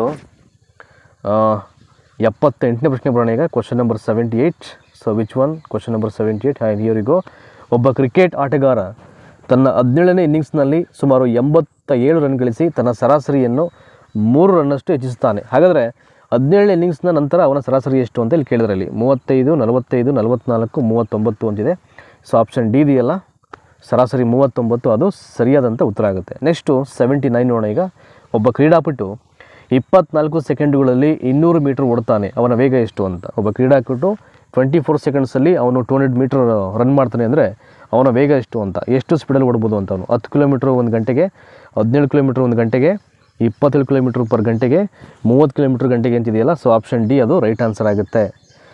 ಸೊ ನೆಕ್ಸ್ಟು 80ನೇ ಪ್ರಶ್ನೆ ನೋಡೋಣ ಈಗ. Question number 80. ಕ್ರಮವಾಗಿ 400 ಕಿಲೋಮೀಟರ್ 600 ಮೀಟರ್ ಉದ್ದದ 2 ರೈಲುಗಳು ಒಂದೇ ದಿಕ್ಕಲ್ಲಿ ಚಲಿಸುತ್ತಿರುತ್ತವೆ. ನೋಡಿ, ಕ್ರಮವಾಗಿ 400 ಮೀಟ್ರು ಒಂದು ದಿಕ್ಕಲ್ಲಿ, ಸೊ 600 ಮೀಟ್ರ್ ಉದ್ದದ ಇನ್ನೊಂದು ರೈಲು ಮತ್ತೊಂದು ದಿಕ್ಕಲ್ಲಿ, ಇಲ್ಲ 400 ಮೀಟ್ರ್ ರೈಲು ಮತ್ತು 600 ಮೀಟ್ರ್ ಉದ್ದದ 2 ರೈಲುಗಳು ಒಂದೇ ದಿಕ್ಕಲ್ಲಿ ಚಲಿಸ್ತಾ ಇರ್ತವೆ. ಸೊ ವೇಗವಾಗಿ ಚಲಿಸ್ತಕ್ಕಂಥ ರೈಲು 180 ಸೆಕೆಂಡ್ಗಳಲ್ಲಿ ನಿಧಾನವಾಗಿ ಚಲಿಸುವ ರೈಲನ್ನು ದಾಟಬಹುದು. ನಿಧಾನವಾಗಿ ಚಲಿಸ್ತಕ್ಕಂಥ ರೈಲಿನ ವೇಗ 48 ಕಿಲೋಮೀಟರ್ ಗಂಟೆ ಆಗಿರುತ್ತೆ. ಹಾಗಾದರೆ ವೇಗವಾಗಿ ಚಲಿಸ್ತಕ್ಕಂಥ ರೈಲಿನ ವೇಗ ಎಷ್ಟು ಅಂತ? 58 ಕಿಲೋಮೀಟರ್ ಗಂಟೆಗೆ, 68 ಕಿಲೋಮೀಟರ್ ಗಂಟೆಗೆ, 78 ಕಿಲೋಮೀಟರ್ ಗಂಟೆಗೆ ಮತ್ತು 88 ಕಿಲೋಮೀಟರ್ ಗಂಟೆಗೆ ಅಂತಿದೆ. ಸೊ ಆಪ್ಷನ್ ಬಿ ಇದೆಯಲ್ಲ ಇಲ್ಲಿ 68 ಕಿಲೋಮೀಟರ್ ಪರ್ ಅವರ್, ಅದು ರೈಟ್ ಆನ್ಸರ್ ಆಗುತ್ತೆ. ನೆಕ್ಸ್ಟ್ ಬ್ಲ್ಯಾಕ್ಬರಿ ಅಂತಕ್ಕಂಥ ಕಂಪನಿ ಯಾವ ದೇಶದ್ದು ಅಂತ. ಬ್ಲ್ಯಾಕ್ಬರಿ ಅಂತಕ್ಕಂಥ ಕಂಪನಿ ಯಾವ ದೇಶದ್ದು? ಸೊ USA, ಜರ್ಮನಿ, ಫ್ರಾನ್ಸ್ ಮತ್ತು ಕೆನಡಾ. USA, ಜರ್ಮನಿ, ಫ್ರಾನ್ಸ್ ಮತ್ತು ಕೆನಡಾ. ಆಪ್ಷನ್ ಡಿ ಇದೆಯಲ್ಲ ಕೆನಡಾ, ಅದು ಇದಕ್ಕೆ ರೈಟ್ ಆನ್ಸರ್ ಆಗುತ್ತೆ. Next question number 82. ಕಂಪ್ಯೂಟರ್ ಪ್ರಪಂಚದಲ್ಲಿ ಟ್ರೋಜನ್ ಏನನ್ನು ಸೂಚಿಸುತ್ತೆ ಅಂತ. ಕಂಪ್ಯೂಟರ್ ಪ್ರಪಂಚದಲ್ಲಿ ಟ್ರೋಜನ್ನು ಏನನ್ನು ಸೂಚಿಸುತ್ತದೆ? ವೈರಸ್, ಮಾಲ್ವೇರ್, ವರ್ಮ ಮತ್ತು ಸ್ಪೇವೇರ್ ಅಂತ ಇದೆ. ದಟ್ ಈಸ್ ಕಂಪ್ಯೂಟರ್ ವರ್ಲ್ಡಲ್ಲಿ ಟ್ರೋಜನ್ ಅಂತಕ್ಕಂಥದ್ದು ಏನು ಹೇಳುತ್ತೆ ಅಂದರೆ ದಟ್ ಈಸ್ ಮಾಲ್ವೇರ್ ಅಂತ. ಅದಕ್ಕೆ ರೈಟ್ ಆನ್ಸರ್ ಬಿ ಬರುತ್ತೆ. ಸೊ ಮಣಿಪುರದ ಅಧಿಕೃತ ಭಾಷೆ ಅಂತ. So which is the official language of Manipur ಅಂತ. ಆಂಗ್ಲ ಭಾಷೆ, ಮೆಟಿಲಾನ್ ಭಾಷೆ, ಹಿಂದಿ ಭಾಷೆ, ಬೆಂಗಾಲಿ ಭಾಷೆ. So the right answer is option B ಇದೆಯಲ್ಲ ಇಲ್ಲಿ ಮೆಟಿಲಾನ್ ಭಾಷೆ ಅಂತ, ಅದು ಕರೆಕ್ಟ್ ಆಗುತ್ತೆ. ನೆಕ್ಸ್ಟು 84ನೇ ಪ್ರಶ್ನೆ ಬರೋಣ ಈಗ. Question number 84. ಮಾನವನ ಕಣ್ಣಿನ ರೆಟಿನಾದಿಂದ ರೂಪುಗೊಳ್ತಕ್ಕಂಥ ಚಿತ್ರ ಅಂತ. ಒಬ್ಬ ಮಾನವನ ಕಣ್ಣಿನ ರೆಟಿನಾದಿಂದ ರೂಪುಗೊಳ್ತಕ್ಕಂಥ ಒಂದು ಚಿತ್ರ, ಪಿಕ್ಚರ್ ಯಾವುದು ಅಂತ. ವಾಸ್ತವ ಮತ್ತು ನೆಟ್ಟಗೆ, ನೈಜ ಮತ್ತು ತಲೆಕೆಳಕಾದ, ವಾಸ್ತವ ಮತ್ತು ತಲೆಕೆಳಕಾದ, ನೈಜ ಮತ್ತು ನೆಟ್ಟಗೆ ಅಂತ. ನೈಜ ಮತ್ತು ತಲೆಕೆಳಕಾದ ಅಂತಿದೆಯಲ್ಲ ಆಪ್ಷನ್ ಬಿ. ಸೊ ಇದು ಮಾನವನ ಕಣ್ಣಿನ ರೆಟಿನಾದಿಂದ ರೂಪುಗೊಳ್ತಕ್ಕಂಥ ಒಂದು ಚಿತ್ರ, ಇದು ನೈಜ ಮತ್ತು ತಲೆಕೆಳಕಾಗಿರೋದು. ಸೊ 85. ಮಾನವನ ಶರೀರದ ವ್ಯವಸ್ಥೆಯಲ್ಲಿ ಹಾರ್ಮೋನುಗಳನ್ನು ನಿಯಂತ್ರಿಸುವ ವ್ಯವಸ್ಥೆ ಯಾವುದು ಅಂತ. ಮಾನವನ ಶರೀರದ ವ್ಯವಸ್ಥೆಯಲ್ಲಿ ಹಾರ್ಮೋನ್ಸನ್ನು ನಿಯಂತ್ರಣ ಮಾಡ್ತಕ್ಕಂಥ ವ್ಯವಸ್ಥೆ ಯಾವುದು ಅಂತ ಕೇಳಿದರೆ ಇಲ್ಲಿ. ಸೊ ರಕ್ತ ಪರಿಚಲನಾ ವ್ಯವಸ್ಥೆ, ಎಂಡೋಕ್ರೈನ್ ವ್ಯವಸ್ಥೆ, ಸಂತಾನೋತ್ಪತ್ತಿ ವ್ಯವಸ್ಥೆ, ರೋಗ ನಿರೋಧಕ ವ್ಯವಸ್ಥೆ ಅಂತ ಇದೆ. ಸೊ ಎಂಡೋಕ್ರೈನ್ ವ್ಯವಸ್ಥೆ ಅಂತಿದೆಯಲ್ಲ ಅದು ರೈಟ್ ಆನ್ಸರ್ ಆಗುತ್ತೆ. ನೆಕ್ಸ್ಟು BT ಹತ್ತಿ ಎಂಬ ಶಬ್ದದಲ್ಲಿ BT ಎಂಬುದು ಏನನ್ನು ಸೂಚಿಸುತ್ತೆ ಅಂತ. BT ಹತ್ತಿ ಅಂತಕ್ಕಂಥ ಒಂದು ವರ್ಡಲ್ಲಿ BT ಅಂತಕ್ಕಂಥದ್ದು ಏನನ್ನು ಹೇಳುತ್ತೆ? So biotechnology, bacteria traded, bio terminator, bacillus thuringiensis ಅಂತ. Bacillus thuringiensis option D ಇದೆಯಲ್ಲ ಅದು ರೈಟ್ ಆನ್ಸರ್ ಆಗುತ್ತೆ ಆಯಿತಾ. ಒಂದು ಹೊತ್ತಿಗೆ ಹಿಟ್ಟು ಅಂತ ಹೆಸರದು. ಸೊ 87ನೇದು ಕ್ವಶನ್ ನಂಬರ್ 87 ನೋಡೋಣ ಈಗ. ಸೊ ಹುಚ್ಚುನಾಯಿ ಕಡಿತದಿಂದ ಮಾನವ ದೇಹದ ಯಾವ ಭಾಗಕ್ಕೆ ಧಕ್ಕೆ ಉಂಟಾಗುತ್ತೆ ಅಂತ. ಓ ಮೈ ಗಾಡ್, ಇದು ಇಟ್ಸ್ ಎ ವೆರಿ ಡೇಂಜರಸ್. ತಿಳ್ಕೊಳ್ಳೇಬೇಕಿದನ್ನು. ಯಾರಿಗಾದ್ರೂ ಈ ಥರ ಸಮಸ್ಯೆ ಆದರೆ ಬೇಕಾದ್ರೆ ಹೇಳ್ಬೋದು. ಹುಚ್ಚುನಾಯಿ ಕಡಿತದಿಂದ ಮಾನವ ದೇಹಕ್ಕೆ ಯಾವ ಭಾಗಕ್ಕೆ ಧಕ್ಕೆ ಉಂಟಾಗುತ್ತೆ? ಹೃದಯ, ಉಸಿರಾಟ ವ್ಯವಸ್ಥೆ, ಕೇಂದ್ರೀಯ ನರವ್ಯೂಹ ವ್ಯವಸ್ಥೆ, ಪಚನಕಾರಿ ವ್ಯವಸ್ಥೆ. ಸೊ ಡೈರೆಕ್ಟ್ಲಿ ಕೇಂದ್ರೀಯ ನರವ್ಯೂಹ ವ್ಯವಸ್ಥೆಗೆ ಪ್ರಾಬ್ಲಮ್ ಆಗುತ್ತಂತೆ ಅದು. ನೋಡಿ, ನಾಯಿ ಕಚ್ಚಿದರೆ, ಅದರಲ್ಲೂ ಭಾಳ ಹುಚ್ಚುನಾಯಿ ಕಚ್ಚಿದರೆ ಸೊ ಡೈರೆಕ್ಟ್ಲಿ ಇದಕ್ಕೆ ಎಫೆಕ್ಟು, ಕೇಂದ್ರೀಯ ನರವ್ಯೂಹ ವ್ಯವಸ್ಥೆ. ನೆಕ್ಸ್ಟ್ 88, ಆಲದ ಮರದಿಂದ ಇಳಿಬಿದ್ದಿರುವ ದಪ್ಪವಾದ ಬೇರುಗಳ ಹೆಸರು ಅಂತ. ಆಲದ ಮರದಿಂದ ಇಳಿಬಿದ್ದಿರುವ ದಪ್ಪವಾದ ಬೇರುಗಳ ಹೆಸರು ಅಂತ. ಸೊ ಸ್ಟೆಲ್ಟ್ ಬೇರುಗಳು, ಬಟ್ರೇಸ್ ಬೇರುಗಳು, ಪ್ರಾಪ್ ಬೇರುಗಳು ಮತ್ತು ಏರಿ ಬೇರುಗಳು ಅಂತ ಇದೆ. ಸೊ ಆಪ್ಷನ್ ಸಿ ಇದೆಯಲ್ಲ, ಪ್ರಾಪ್ ಬೇರುಗಳು ಅಂತ, ಅದು ಇದಕ್ಕೆ ರೈಟ್ ಆನ್ಸರ್ ಆಗುತ್ತೆ. Next question number 89, T Chowdaiah ಪ್ರಶಸ್ತಿಯನ್ನು ಯಾವುದಕ್ಕೆ ನೀಡಲಾಗುತ್ತೆ ಅಂತ. ಟಿ ಚೌಡಯ್ಯ ಪ್ರಶಸ್ತಿಯನ್ನು ಯಾವುದಕ್ಕೆ ನೀಡಲಾಗುತ್ತೆ? ಸುಗಮ ಸಂಗೀತದಲ್ಲಿ ವಿಶೇಷ ಸಾಧನೆ ಮಾಡಿದವರಿಗೆ, ರಂಗಭೂಮಿಯಲ್ಲಿ ವಿಶೇಷ ಸಾಧನೆಯನ್ನು ಮಾಡಿದವರಿಗೆ, ದಾಸ ಸಾಹಿತ್ಯದಲ್ಲಿ ವಿಶೇಷ ಸಾಧನೆ ಮಾಡಿದವರಿಗೆ, ಹಿಂದೂಸ್ತಾನಿ ಮತ್ತು ಕರ್ನಾಟಕ ಸಂಗೀತದಲ್ಲಿ ಸಾಧನೆ ಮಾಡಿದವರಿಗೆ. ಸೊ ಟಿ ಚೌಡಯ್ಯ ಅಂದರೆ ಇಸ್ ನಥಿಂಗ್ ಬಟ್ ಅದು ಮ್ಯೂಸಿಕ್ಗೆ ಸಂಬಂಧಪಟ್ಟಂಥ ಒಂದು ಅವಾರ್ಡ್ ಅದು. ಅದರಲ್ಲೂ ಭಾಳ ವಿಶೇಷವಾಗಿ ಹಿಂದೂಸ್ತಾನಿ ಮತ್ತು ಕರ್ನಾಟಕ ಸಂಗೀತದಲ್ಲಿ ಸಾಧನೆ ಮಾಡಿದವರಿಗೆ ಆ ಒಂದು ಪಿ ಚೌಡಯ್ಯ ಅಂತಕ್ಕಂಥ ಒಂದು ಅವಾರ್ಡನ್ನು ಇಲ್ಲಿ ಸೊ ಕೊಡಲಾಗುತ್ತೆ. ಸೊ ನೆಕ್ಸ್ಟು 90ನೇ ಪ್ರಶ್ನೆ ಬರೋಣ ಈಗ. ಕ್ವಶನ್ ನಂಬರ್ 90 ಈಗ. ತಮ್ಮನ್ನು ಯಾರು ಪ್ರೀತಿಸುತ್ತಾರೋ ಅವರಿಗೆ ದೇವರು ಕಾಣಿಸುತ್ತಾನೆ. ತಮ್ಮನ್ನು ಯಾರು ಪ್ರೀತಿಸುತ್ತಾರೋ ಅವರಿಗೆ ದೇವರು ಕಾಣಿಸುತ್ತಾನೆ. ಇದನ್ನು ಯಾರು ಹೇಳಿದ್ರು ಅಂತ ಹೇಳಿಕೆದು? ಬುದ್ಧ, ಮಹಾವೀರ, ನಾರಾಯಣ ಗುರು ಮತ್ತು ಗುರುನಾನಕ್. ಇದನ್ನು ಹೇಳಿದವರು ಯಾರು? That is Guru Nanak. ನೋಡಿ, ಇವೆಲ್ಲ ಸ್ಟೇಟ್ಮೆಂಟ್ಸು, ಬಿರುದುಗಳು ಇವೆಲ್ಲ ಕೇಳ್ಬೋದು. ದಯಮಾಡಿ ಇವನ್ನೆಲ್ಲ ಸ್ವಲ್ಪ ಅವಾಗವಾಗ ಅಭ್ಯಾಸ ಮಾಡ್ಕೊಳ್ತಾ ಇರಬೇಕು ನೀವು. So Hemant Karkare a daughter's memoir ಕೃತಿ ಲೇಖಕರು ಯಾರು ಅಂತ. So Hemant Karkare a daughter's memoir ಕೃತಿ ಲೇಖಕರು ಯಾರು ಅಂತ. ಭಗತ್ ಗುಪ್ತಾ, HS ಖಾನ, ಅಜಯ್ ಸಿಂಗು ಮತ್ತು ಜೂಯಿ ಕರ್ಕರೆ ನವಾರ ಅಂತಿದೆ. Jui Karkare Navare it's right answer, option D ಇದಕ್ಕೆ. ನೆಕ್ಸ್ಟ್ 92ನೇದು, ಪಂಚವಾರ್ಷಿಕ ಯೋಜನೆಯಲ್ಲಿ ಯೋಜನೆ ರಜೆ ನೀಡಿದ ಅವಧಿ ಯಾವುದು ಅಂತ. ಪಂಚವಾರ್ಷಿಕ ಯೋಜನೆಗಳಲ್ಲಿ ಯೋಜನೆ ರಜೆ ನೀಡಿದಂಥ ಅವಧಿ ಯಾವುದು ಅಂತ ಇದೆ. 1965, 66, 65, 67, 66, 69 ಮತ್ತು 66, 70 ಅಂತಿದೆ. ಸೊ ಆಪ್ಷನ್ ಸಿ ಇದೆಯಲ್ಲ, 1966, 69 ಅದು ರೈಟ್ ಆನ್ಸರ್ ಆಗುತ್ತೆ. ಸೊ ಪಂಚವಾರ್ಷಿಕ ಯೋಜನೆಗಳಲ್ಲಿ ಯೋಜನೆ ರಜೆ ನೀಡಿದಂಥ ಅವಧಿ ಯಾವುದು ಅಂದರೆ ಅದು 66ರಿಂದ 69. ಸೊ ಇದಕ್ಕೆ ರೈಟ್ ಆನ್ಸರು. ಸೊ ನೆಕ್ಸ್ಟು 93ನೇ ಪ್ರಶ್ನೆ ಬರೋಣ ಈಗ. ಕ್ವಶನ್ ನಂಬರ್ 93, ನಕಲಿ ಉತ್ಪನ್ನಗಳನ್ನು ತೆಗೆದುಹಾಕಲು ಯಾವ ಟೆಕ್ ದೈತ್ಯ ಭಾರತದಲ್ಲಿ ಪ್ರಾಜೆಕ್ಟ್ 0ವನ್ನು ಪರಿಚಯ ಮಾಡಿದೆ ಅಂತ. ನಕಲಿ ಉತ್ಪನ್ನವನ್ನು ತೆಗೆದುಹಾಕಲಿಕ್ಕೆ ಸೊ ಯಾವ ಟೆಕ್ ದೈತ್ಯ ಭಾರತದಲ್ಲಿ ಪ್ರಾಜೆಕ್ಟ್ 0ವನ್ನು ಪರಿಚಯ ಮಾಡಿದೆ ಅಂತ. ಪೇಟಿಎಮ್ಮು, ಫ್ಲಿಪ್ಕಾರ್ಟು, ಅಮೆಝಾನು ಮತ್ತು ಇಂಡಿಯಾ ಮಾರ್ಟ್ ಅಂತಿದೆ. So Amazon is right answer ಇದಕ್ಕೆ 93ನೇದಕ್ಕೆ. 94, ಕರ್ನಾಟಕದಲ್ಲಿ ಲೀಗಲ್ ಏಡ್ ಕ್ಲಿನಿಕ್ ಆರಂಭಿಸಲಾಗುತ್ತಿದ್ದು ವಾರ್ಷಿಕ ಆದಾಯ ಎಷ್ಟು ರೂಪಾಯಿಗಿಂತ ಕಡಿಮೆ ಇರುವವರಿಗೆ ಇದರ ಸೌಲಭ್ಯ ಸಿಗಲಿದೆ ಅಂತ. ಕರ್ನಾಟಕದಲ್ಲಿ ಲೀಗಲ್ ಏಡ್ ಕ್ಲಿನಿಕ್ ಅಂತ ಅದರ ಹೆಸರು. ಇದನ್ನು ಆರಂಭ ಮಾಡಿದರೆ ಈಗಾಗಲೇ ಇದಕ್ಕೆ ಆಧಾರದಿಂದ ಇದರ ಒಂದು ಸಹಾಯದಿಂದ ಸೊ ಇಯರ್ ಇನ್ಕಮ್ ವಾರ್ಷಿಕ ಆದಾಯ ಅಂತಕ್ಕಂಥದ್ದು ಎಷ್ಟು ರೂಪಾಯಿಗಿಂತ ಕಡಿಮೆ ಇರುವವರಿಗೆ ಇದರ ಸೌಲಭ್ಯ ಸಿಗುತ್ತೆ ಅಂತ. 5 ಲಕ್ಷ, 4 ಲಕ್ಷ, 2 ಲಕ್ಷ, 1 ಲಕ್ಷ. ಆಪ್ಷನ್ ಡಿ ಇದೆಯಲ್ಲ, 1 ಲಕ್ಷ ಅಂತ, ಅದು ಇದಕ್ಕೆ ರೈಟ್ ಆನ್ಸರ್ ಆಗುತ್ತೆ. ಸೊ ನೆಕ್ಸ್ಟು ಕ್ವಶನ್ ನಂಬರ್ 95 ನೋಡೋಣ ಈಗ. 2024ರಲ್ಲಿ ನಾಸಾ ಸಂಸ್ಥೆಯು ಚಂದ್ರನಿಗೆ ಕಳುಹಿಸಿರತಕ್ಕಂಥ ನಿಯೋಗದ ಹೆಸರೇನು ಅಂತ. 2024ರಲ್ಲಿ ನಾಸಾ ಸಂಸ್ಥೆಯು ಚಂದ್ರನಿಗೆ ಕಳಿಸಿರತಕ್ಕಂಥ ಒಂದು ನಿಯೋಗದ ಹೆಸರು ಅಂತ. ಸೊ ಆರ್ಟಮಿಸ್ ಅಂತ ಇದೆ ಅದರ ಹೆಸರು, ARTEMIS ಅಂತ. ಆರ್ಟೆಮಿಸ್ ಅಂತಕ್ಕಂಥ ಒಂದು ನೇಮ್ ಅದು, ನಿಯೋಗ. ಸೊ ಅದನ್ನು ಇಲ್ಲಿ ಕಳಿಸಲಾಗುತ್ತೆ ಅಂತ. ಆಪ್ಷನ್ ಸಿ ಇದೆಯಲ್ಲ, ಇಟ್ಸ್ ರೈಟ್ ಆನ್ಸರ್. ನೆಕ್ಸ್ಟು 96ನೇದು, ಮಹಮ್ಮದ್ ಬುಹಾರಿ ಇತ್ತೀಚೆಗೆ ಯಾವ ದೇಶದ ಅಧ್ಯಕ್ಷರಾಗಿ ಅಧಿಕಾರವನ್ನು ಸ್ವೀಕಾರ ಮಾಡ್ತಾರೆ ಅಂತ. ಮೊರಾಕೋ, ಕಮರೋಸು, ನೈಜೀರಿಯಾ ಮತ್ತು ಯೆಮೆನ್ ಅಂತ ಇದೆ. So the answer is Nigeria ಅಂತಿದೆಯಲ್ಲ, ಅದು ರೈಟ್ ಆನ್ಸರ್ ಆಗುತ್ತೆ. ಸೊ ಮಹಮ್ಮದ್ ಬುಹಾರಿ ಅಂತಕ್ಕಂಥವ್ರು ಇತ್ತೀಚೆಗೆ ಯಾವ ದೇಶದ ಅಧ್ಯಕ್ಷರಾಗಿ ಅಧಿಕಾರ ಸ್ವೀಕರಿಸುತ್ತೆ ಅಂದರೆ ನೈಜೀರಿಯಾ. ಇತ್ತೀಚೆಗೆ ಅಂದರೆ ಜಸ್ಟ್ ಒಂದು 3-4 ಇಯರ್ಸ್ ಬ್ಯಾಕ್ ಅಂತ ಅನ್ಕೋಬೇಕು ನೀವು. ಮೇ ಬಿ ಅದನ್ನು ಒಂಚೂರು ಕನ್ಫರ್ಮ್ ಮಾಡ್ಕೋಬೇಕು. ಇಲ್ಲಿವರೆಗೂ ಇದ್ದಾರೆ ಅವರು, ಮತ್ತು ಅವರೇ ಎಲೆಕ್ಟ್ ಆಗಿದ್ರು ಅಂತ. ಯಾಕೆಂದರೆ ಈ ಬುಕ್ಕು ಪ್ರಿಂಟಾಗಿ ಮಾರ್ಕೆಟಿಗೆ ಬಂದಿದ್ದು ಒಂದು 3-4 ಇಯರ್ಸ್ ಬ್ಯಾಕಲ್ಲಿ, ಆಯಿತಾ. ಸೊ ನೆಕ್ಸ್ಟು 97ನೇ ಪ್ರಶ್ನೆ, ಭಾರತದಲ್ಲಿ ಪ್ರಥಮ ಬಾರಿಗೆ 14 ಬ್ಯಾಂಕುಗಳನ್ನು ರಾಷ್ಟ್ರೀಕರಣಗೊಳಿಸಲಾಯಿತು. ಇದು ನಡೆದಂಥ ವರ್ಷ ಅಂತ. ಅಂದರೆ ಒಂದೇ ವರ್ಷದಲ್ಲಿ ಸುಮಾರು 14 ಬ್ಯಾಂಕನ್ನು ರಾಷ್ಟ್ರೀಕರಣಗೊಳಿಸಲಾಗುತ್ತೆ. ಯಾವ ಒಂದು ವರ್ಷದಲ್ಲಿ ಅಂತ. 1962, 1965, 1966, 1969 ಅಂತಿದೆ. ಸೊ ಆಪ್ಷನ್ ಡಿ ಇದೆಯಲ್ಲ, 1969 ಅದು ರೈಟ್ ಆನ್ಸರ್ ಆಗುತ್ತೆ. ಸೊ ಆಲ್ಮೋಸ್ಟು 100ರ ಪ್ರಶ್ನೆಯ ಒಂದು ಹತ್ರದಲ್ಲಿದ್ದೀವಿ ಈಗ. Question number 98. ಸೊ ರಿಸರ್ವ್ ಬ್ಯಾಂಕಿಗೆ ಸಂಬಂಧಪಟ್ಟಂಥ ಒಂದು ಪ್ರಶ್ನೆ ಇದು. RBIನಲ್ಲಿ ಮೀಸಲು ನಿಧಿಯ ಪ್ರಮಾಣವನ್ನು ನಿರ್ಧಾರ ಮಾಡಲಿಕ್ಕೆ ರಚಿತವಾದಂಥ ಸಮಿತಿ ಯಾವುದು ಅಂತ. RBIನಲ್ಲಿ ಮೀಸಲು ನಿಧಿಯ ಒಂದು ಪ್ರಮಾಣವನ್ನು ನಿರ್ಧಾರ ಮಾಡಲಿಕ್ಕೆ ರಚಿತವಾದ ಸಮಿತಿ ಯಾವುದು? ಸೊ ಕಿರಿತ್ ಪಾರಕ್ ಸಮಿತಿ, ನರಸಿಂಹನ್ 3 ಸಮಿತಿ, ಬಿಮನ್ ಜಲನ್ ಸಮಿತಿ, UG ಕನ್ನಡ ಸಮಿತಿ ಅಂತಿದೆ. ಸೊ ಆಪ್ಷನ್ ಸಿ ಇದೆಯಲ್ಲ, ಸೊ ಬಿಮನ್ ಜಲನ್ ಸಮಿತಿ ಅಂತಕ್ಕಂಥ ಈ ಒಂದು ಸಮಿತಿಯಿಂದಾಗಿ ರಿಸರ್ವ್ ಬ್ಯಾಂಕ್ ಆಫ್ ಇಂಡಿಯಾದಲ್ಲಿ ಮೀಸಲು ನಿಧಿಯ ಪ್ರಮಾಣವನ್ನು ನಿರ್ಧಾರ ಮಾಡಲಿಕ್ಕೆ ರಚನೆಯಾದಂಥ ಸಮಿತಿ ಇದು. So next question number 99 and we are very close to 100. 1 ರೂಪಾಯಿ ನೋಟಿನ ಮೇಲಿರತಕ್ಕಂಥ ಸಹಿ ಯಾರ್ದು ಅಂತ. 1 ರೂಪಾಯಿ ನೋಟಿನ ಮೇಲಿರತಕ್ಕಂಥ ಸಹಿ ಯಾರ್ದು? ರಾಷ್ಟ್ರಪತಿ, ರಿಸರ್ವ್ ಬ್ಯಾಂಕ್ ಆಫ್ ಗವರ್ನರು, ಕೇಂದ್ರ ಹಣಕಾಸು ಇಲಾಖೆ ಕಾರ್ಯದರ್ಶಿ, ಕೇಂದ್ರ ಹಣಕಾಸು ಆಯೋಗದ ಅಧ್ಯಕ್ಷ ಅಂತ. ನೋಡಿ, ಕೇಂದ್ರ ಹಣಕಾಸು ಇಲಾಖೆಯ ಕಾರ್ಯದರ್ಶಿಯ ಸಹಿ ಇರುತ್ತೆ, ಆಯಿತಾ. ಸೊ 1 ರೂಪಾಯಿ ನೋಟಲ್ಲಿ. ಸೊ ನೆಕ್ಸ್ಟು, ಬ್ರಿಟನ್ ವುಡ್ಸ್ನ ಅವಳಿಗಳು ಎಂದು ಯಾವುದನ್ನು ಕರೆಯುತ್ತಾರೆ? ಬ್ರಿಟನ್ ವುಡ್ಸ್ನ ಅವಳಿಗಳು ಎಂದು ಯಾವುದನ್ನು ಕರೆಯಲಾಗುತ್ತೆ ಅಂತ. ನೋಡಿ, ಅದನ್ನು ಸ್ವಲ್ಪ ಅಲ್ಲಿ ಆಪ್ಷನ್ ನೋಡ್ಬಿಡ್ತೀನಿ ನಾನು ಇಲ್ಲಿ. WTO ಮತ್ತು IMF ಮತ್ತು IFC, IMF ಮತ್ತು IBRD, WTO ಮತ್ತು IBRD ಅಂತ. ಬ್ರಿಟನ್ ವುಡ್ಸ್ನ ಅವಳಿಗಳು ಅಂತ ಯಾವುದನ್ನು ಕರೆಯಲಾಗುತ್ತೆ ಅಂದರೆ ನೋಡಿ, ಇಲ್ಲಿ ಆಪ್ಷನ್ ಸಿ ಇದೆಯಲ್ಲ, ದಟ್ ಈಸ್ IMF ಮತ್ತು IBRD ಅಂತ, ಅದನ್ನು ಇಲ್ಲಿ ಕರೆಯಲಾಗುತ್ತೆ ಅಂತ. ಸೊ ಇದಿಷ್ಟು ಮಾದರಿ ಪ್ರಶ್ನೆ ಪತ್ರಿಕೆ 5 ಇದು. ಸೊ ಈ ಒಂದು ಪ್ರಶ್ನೆ ಪತ್ರಿಕೆ ಸರಣಿಗಳು ನಿಮಗೆ ಖಂಡಿತವಾಗಲೂ PDOಗೆ ಮತ್ತು VOಗೆ, TETಗೆ, HSTRಗೆ, GPSTRಗೆ ಹಾಗೆಯೇ ಮುಂಬರ್ತಕ್ಕಂಥ ಒಂದು ಎಲ್ಲ ಪರೀಕ್ಷೆಗಳಿಗೂ ಖಂಡಿತವಾಗಲೂ ಉಪಯೋಗ ಆಗುತ್ತೆ ಅಂತಕ್ಕಂಥ ಹಿನ್ನೆಲೆಯಲ್ಲಿ ಈ ಒಂದು ವಿಡಿಯೋ ಸರಣಿಯನ್ನು ಆರಂಭ ಮಾಡಿದ್ವಿ. ಸೊ ಇದು 5ನೇ ವಿಡಿಯೋ ಸರಣಿ. ದಯಮಾಡಿ ಎಲ್ಲರೂ ನೋಡಿ, ಸೊ ಎಲ್ಲರಿಗೂ ಶೇರ್ ಮಾಡಿ. ಫ್ರೀ ಆಫ್ ಕಾಸ್ಟಲ್ಲಿ ಯಾವುದೇ ಪೇಮೆಂಟ್ ಇಲ್ಲ ಅಂದರೆ ವಿತೌಟ್ ಪೇಮೆಂಟಲ್ಲಿ ಈ ಕ್ಲಾಸನ್ನು ನಾವು ಇಲ್ಲಿ ಹೋಲ್ಡ್ ಮಾಡ್ತಾ ಇದ್ದೀವಿ. ಅಂದರೆ ಇಲ್ಲಿ ಎಲ್ಲವೂ ಮಿಕ್ಸ್ ಆಗಿದೆ. ನಿಮಗೆ ಸೈನ್ಸ್ ಕ್ವಶನ್ ಇರುತ್ತೆ, ಸೋಷಿಯಲ್ ಸೈನ್ಸ್ ಕ್ವಶನ್ ಇರುತ್ತೆ, ಮೆಂಟಲ್ ಎಬಿಲಿಟಿ ಒಂದಷ್ಟು ಪ್ರಶ್ನೆಗಳಲ್ಲಿ ಮಿಂಗಲ್ ಆಗಿರುತ್ತೆ. ಸೊ ಅದನ್ನು ಬಿಟ್ಟರೆ ಐ ಥಿಂಕ್ ಕೆಲವೊಂದು ಕರೆಂಟ್ ಅಫೇರ್ಸ್ಗೆ ಸಂಬಂಧಪಟ್ಟ ಪ್ರಶ್ನೆ ಇರುತ್ತೆ, ಜಾಗ್ರಫಿಗೆ ಸಂಬಂಧಪಟ್ಟಿರೋದು, ಬಿಸ್ನೆಸ್ ಸ್ಟಡೀಸ್ಗೆ ಸಂಬಂಧಪಟ್ಟಿರೋದು, ಆಮೇಲೆ ಪೊಲಿಟಿಕಲ್ ಸೈನ್ಸ್ಗೆ ಸಂಬಂಧಪಟ್ಟ ಪ್ರಶ್ನೆಗಳು ಎಲ್ಲವೂ ಮಿಕ್ಸ್ ಆಗಿರೋದ್ರಿಂದ ಖಂಡಿತವಾಗಲೂ ಎಲ್ಲ ಮಾದರಿಯ ಎಕ್ಸಾಮ್ಸ್ಗೂ ನಿಮಗೆ ಉಪಯೋಗ ಆಗುತ್ತೆ ಅಂತಕ್ಕಂಥ ಉದ್ದೇಶ ಇಟ್ಕೊಂಡಿನೇ ನಾವು ಇದನ್ನು ಆರಂಭ ಮಾಡಿರುವಂಥದ್ದು. ಸೊ ಈ ಒಂದು ವಿಡಿಯೋ ನೋಡಿದಂಥ ಎಲ್ಲರಿಗೂ ನಮಸ್ಕಾರ. ಹೆಚ್ಚು ಕಡಿಮೆ ಇವತ್ತಿಗೆ ಒಂದು 5 ವಿಡಿಯೋ ಸೆಷನ್ ಆಗುತ್ತೆ. ಇವೆಲ್ಲವೂ ಕೂಡ ನಿಮಗೆ ಪ್ಲೇ ಲಿಸ್ಟಲ್ಲಿ ಅವೈಲೇಬಲ್ ಇದೆ, ಅಲ್ಲಿ ನೀವು ಚೆಕ್ ಮಾಡ್ಬೋದು. ಸೊ ದಯಮಾಡಿ ಎಲ್ಲರಿಗೂ ಶೇರ್ ಮಾಡಿ. ಸೊ ಹಾಗೆಯೇ ಎಲ್ಲದಕ್ಕಿಂತ ಮುಖ್ಯವಾಗಿ ನಮ್ಮ ಫೇಸ್ಬುಕ್ ಪೇಜನ್ನು ಫಾಲೋ ಮಾಡಿ. ಲಿಂಕನ್ನು ಡಿಸ್ಕ್ರಿಪ್ಷನ್ ಬಾಕ್ಸಲ್ಲಿ ನಾವು ಕೊಟ್ಟಿರ್ತೀವಿ. ಸೊ ದಯಮಾಡಿ ಅಲ್ಲಿ ಫಾಲೋ ಮಾಡಿ. ಅಲ್ಲೂ ಕೂಡ TETಗೆ ಸಂಬಂಧಪಟ್ಟಂಥ ಸಾಕಷ್ಟು ವೀಡಿಯೋಸ್ಗಳು ಈಗಾಗಲೇ ಅಪ್ಡೇಟ್ ಆಗಿದೆ.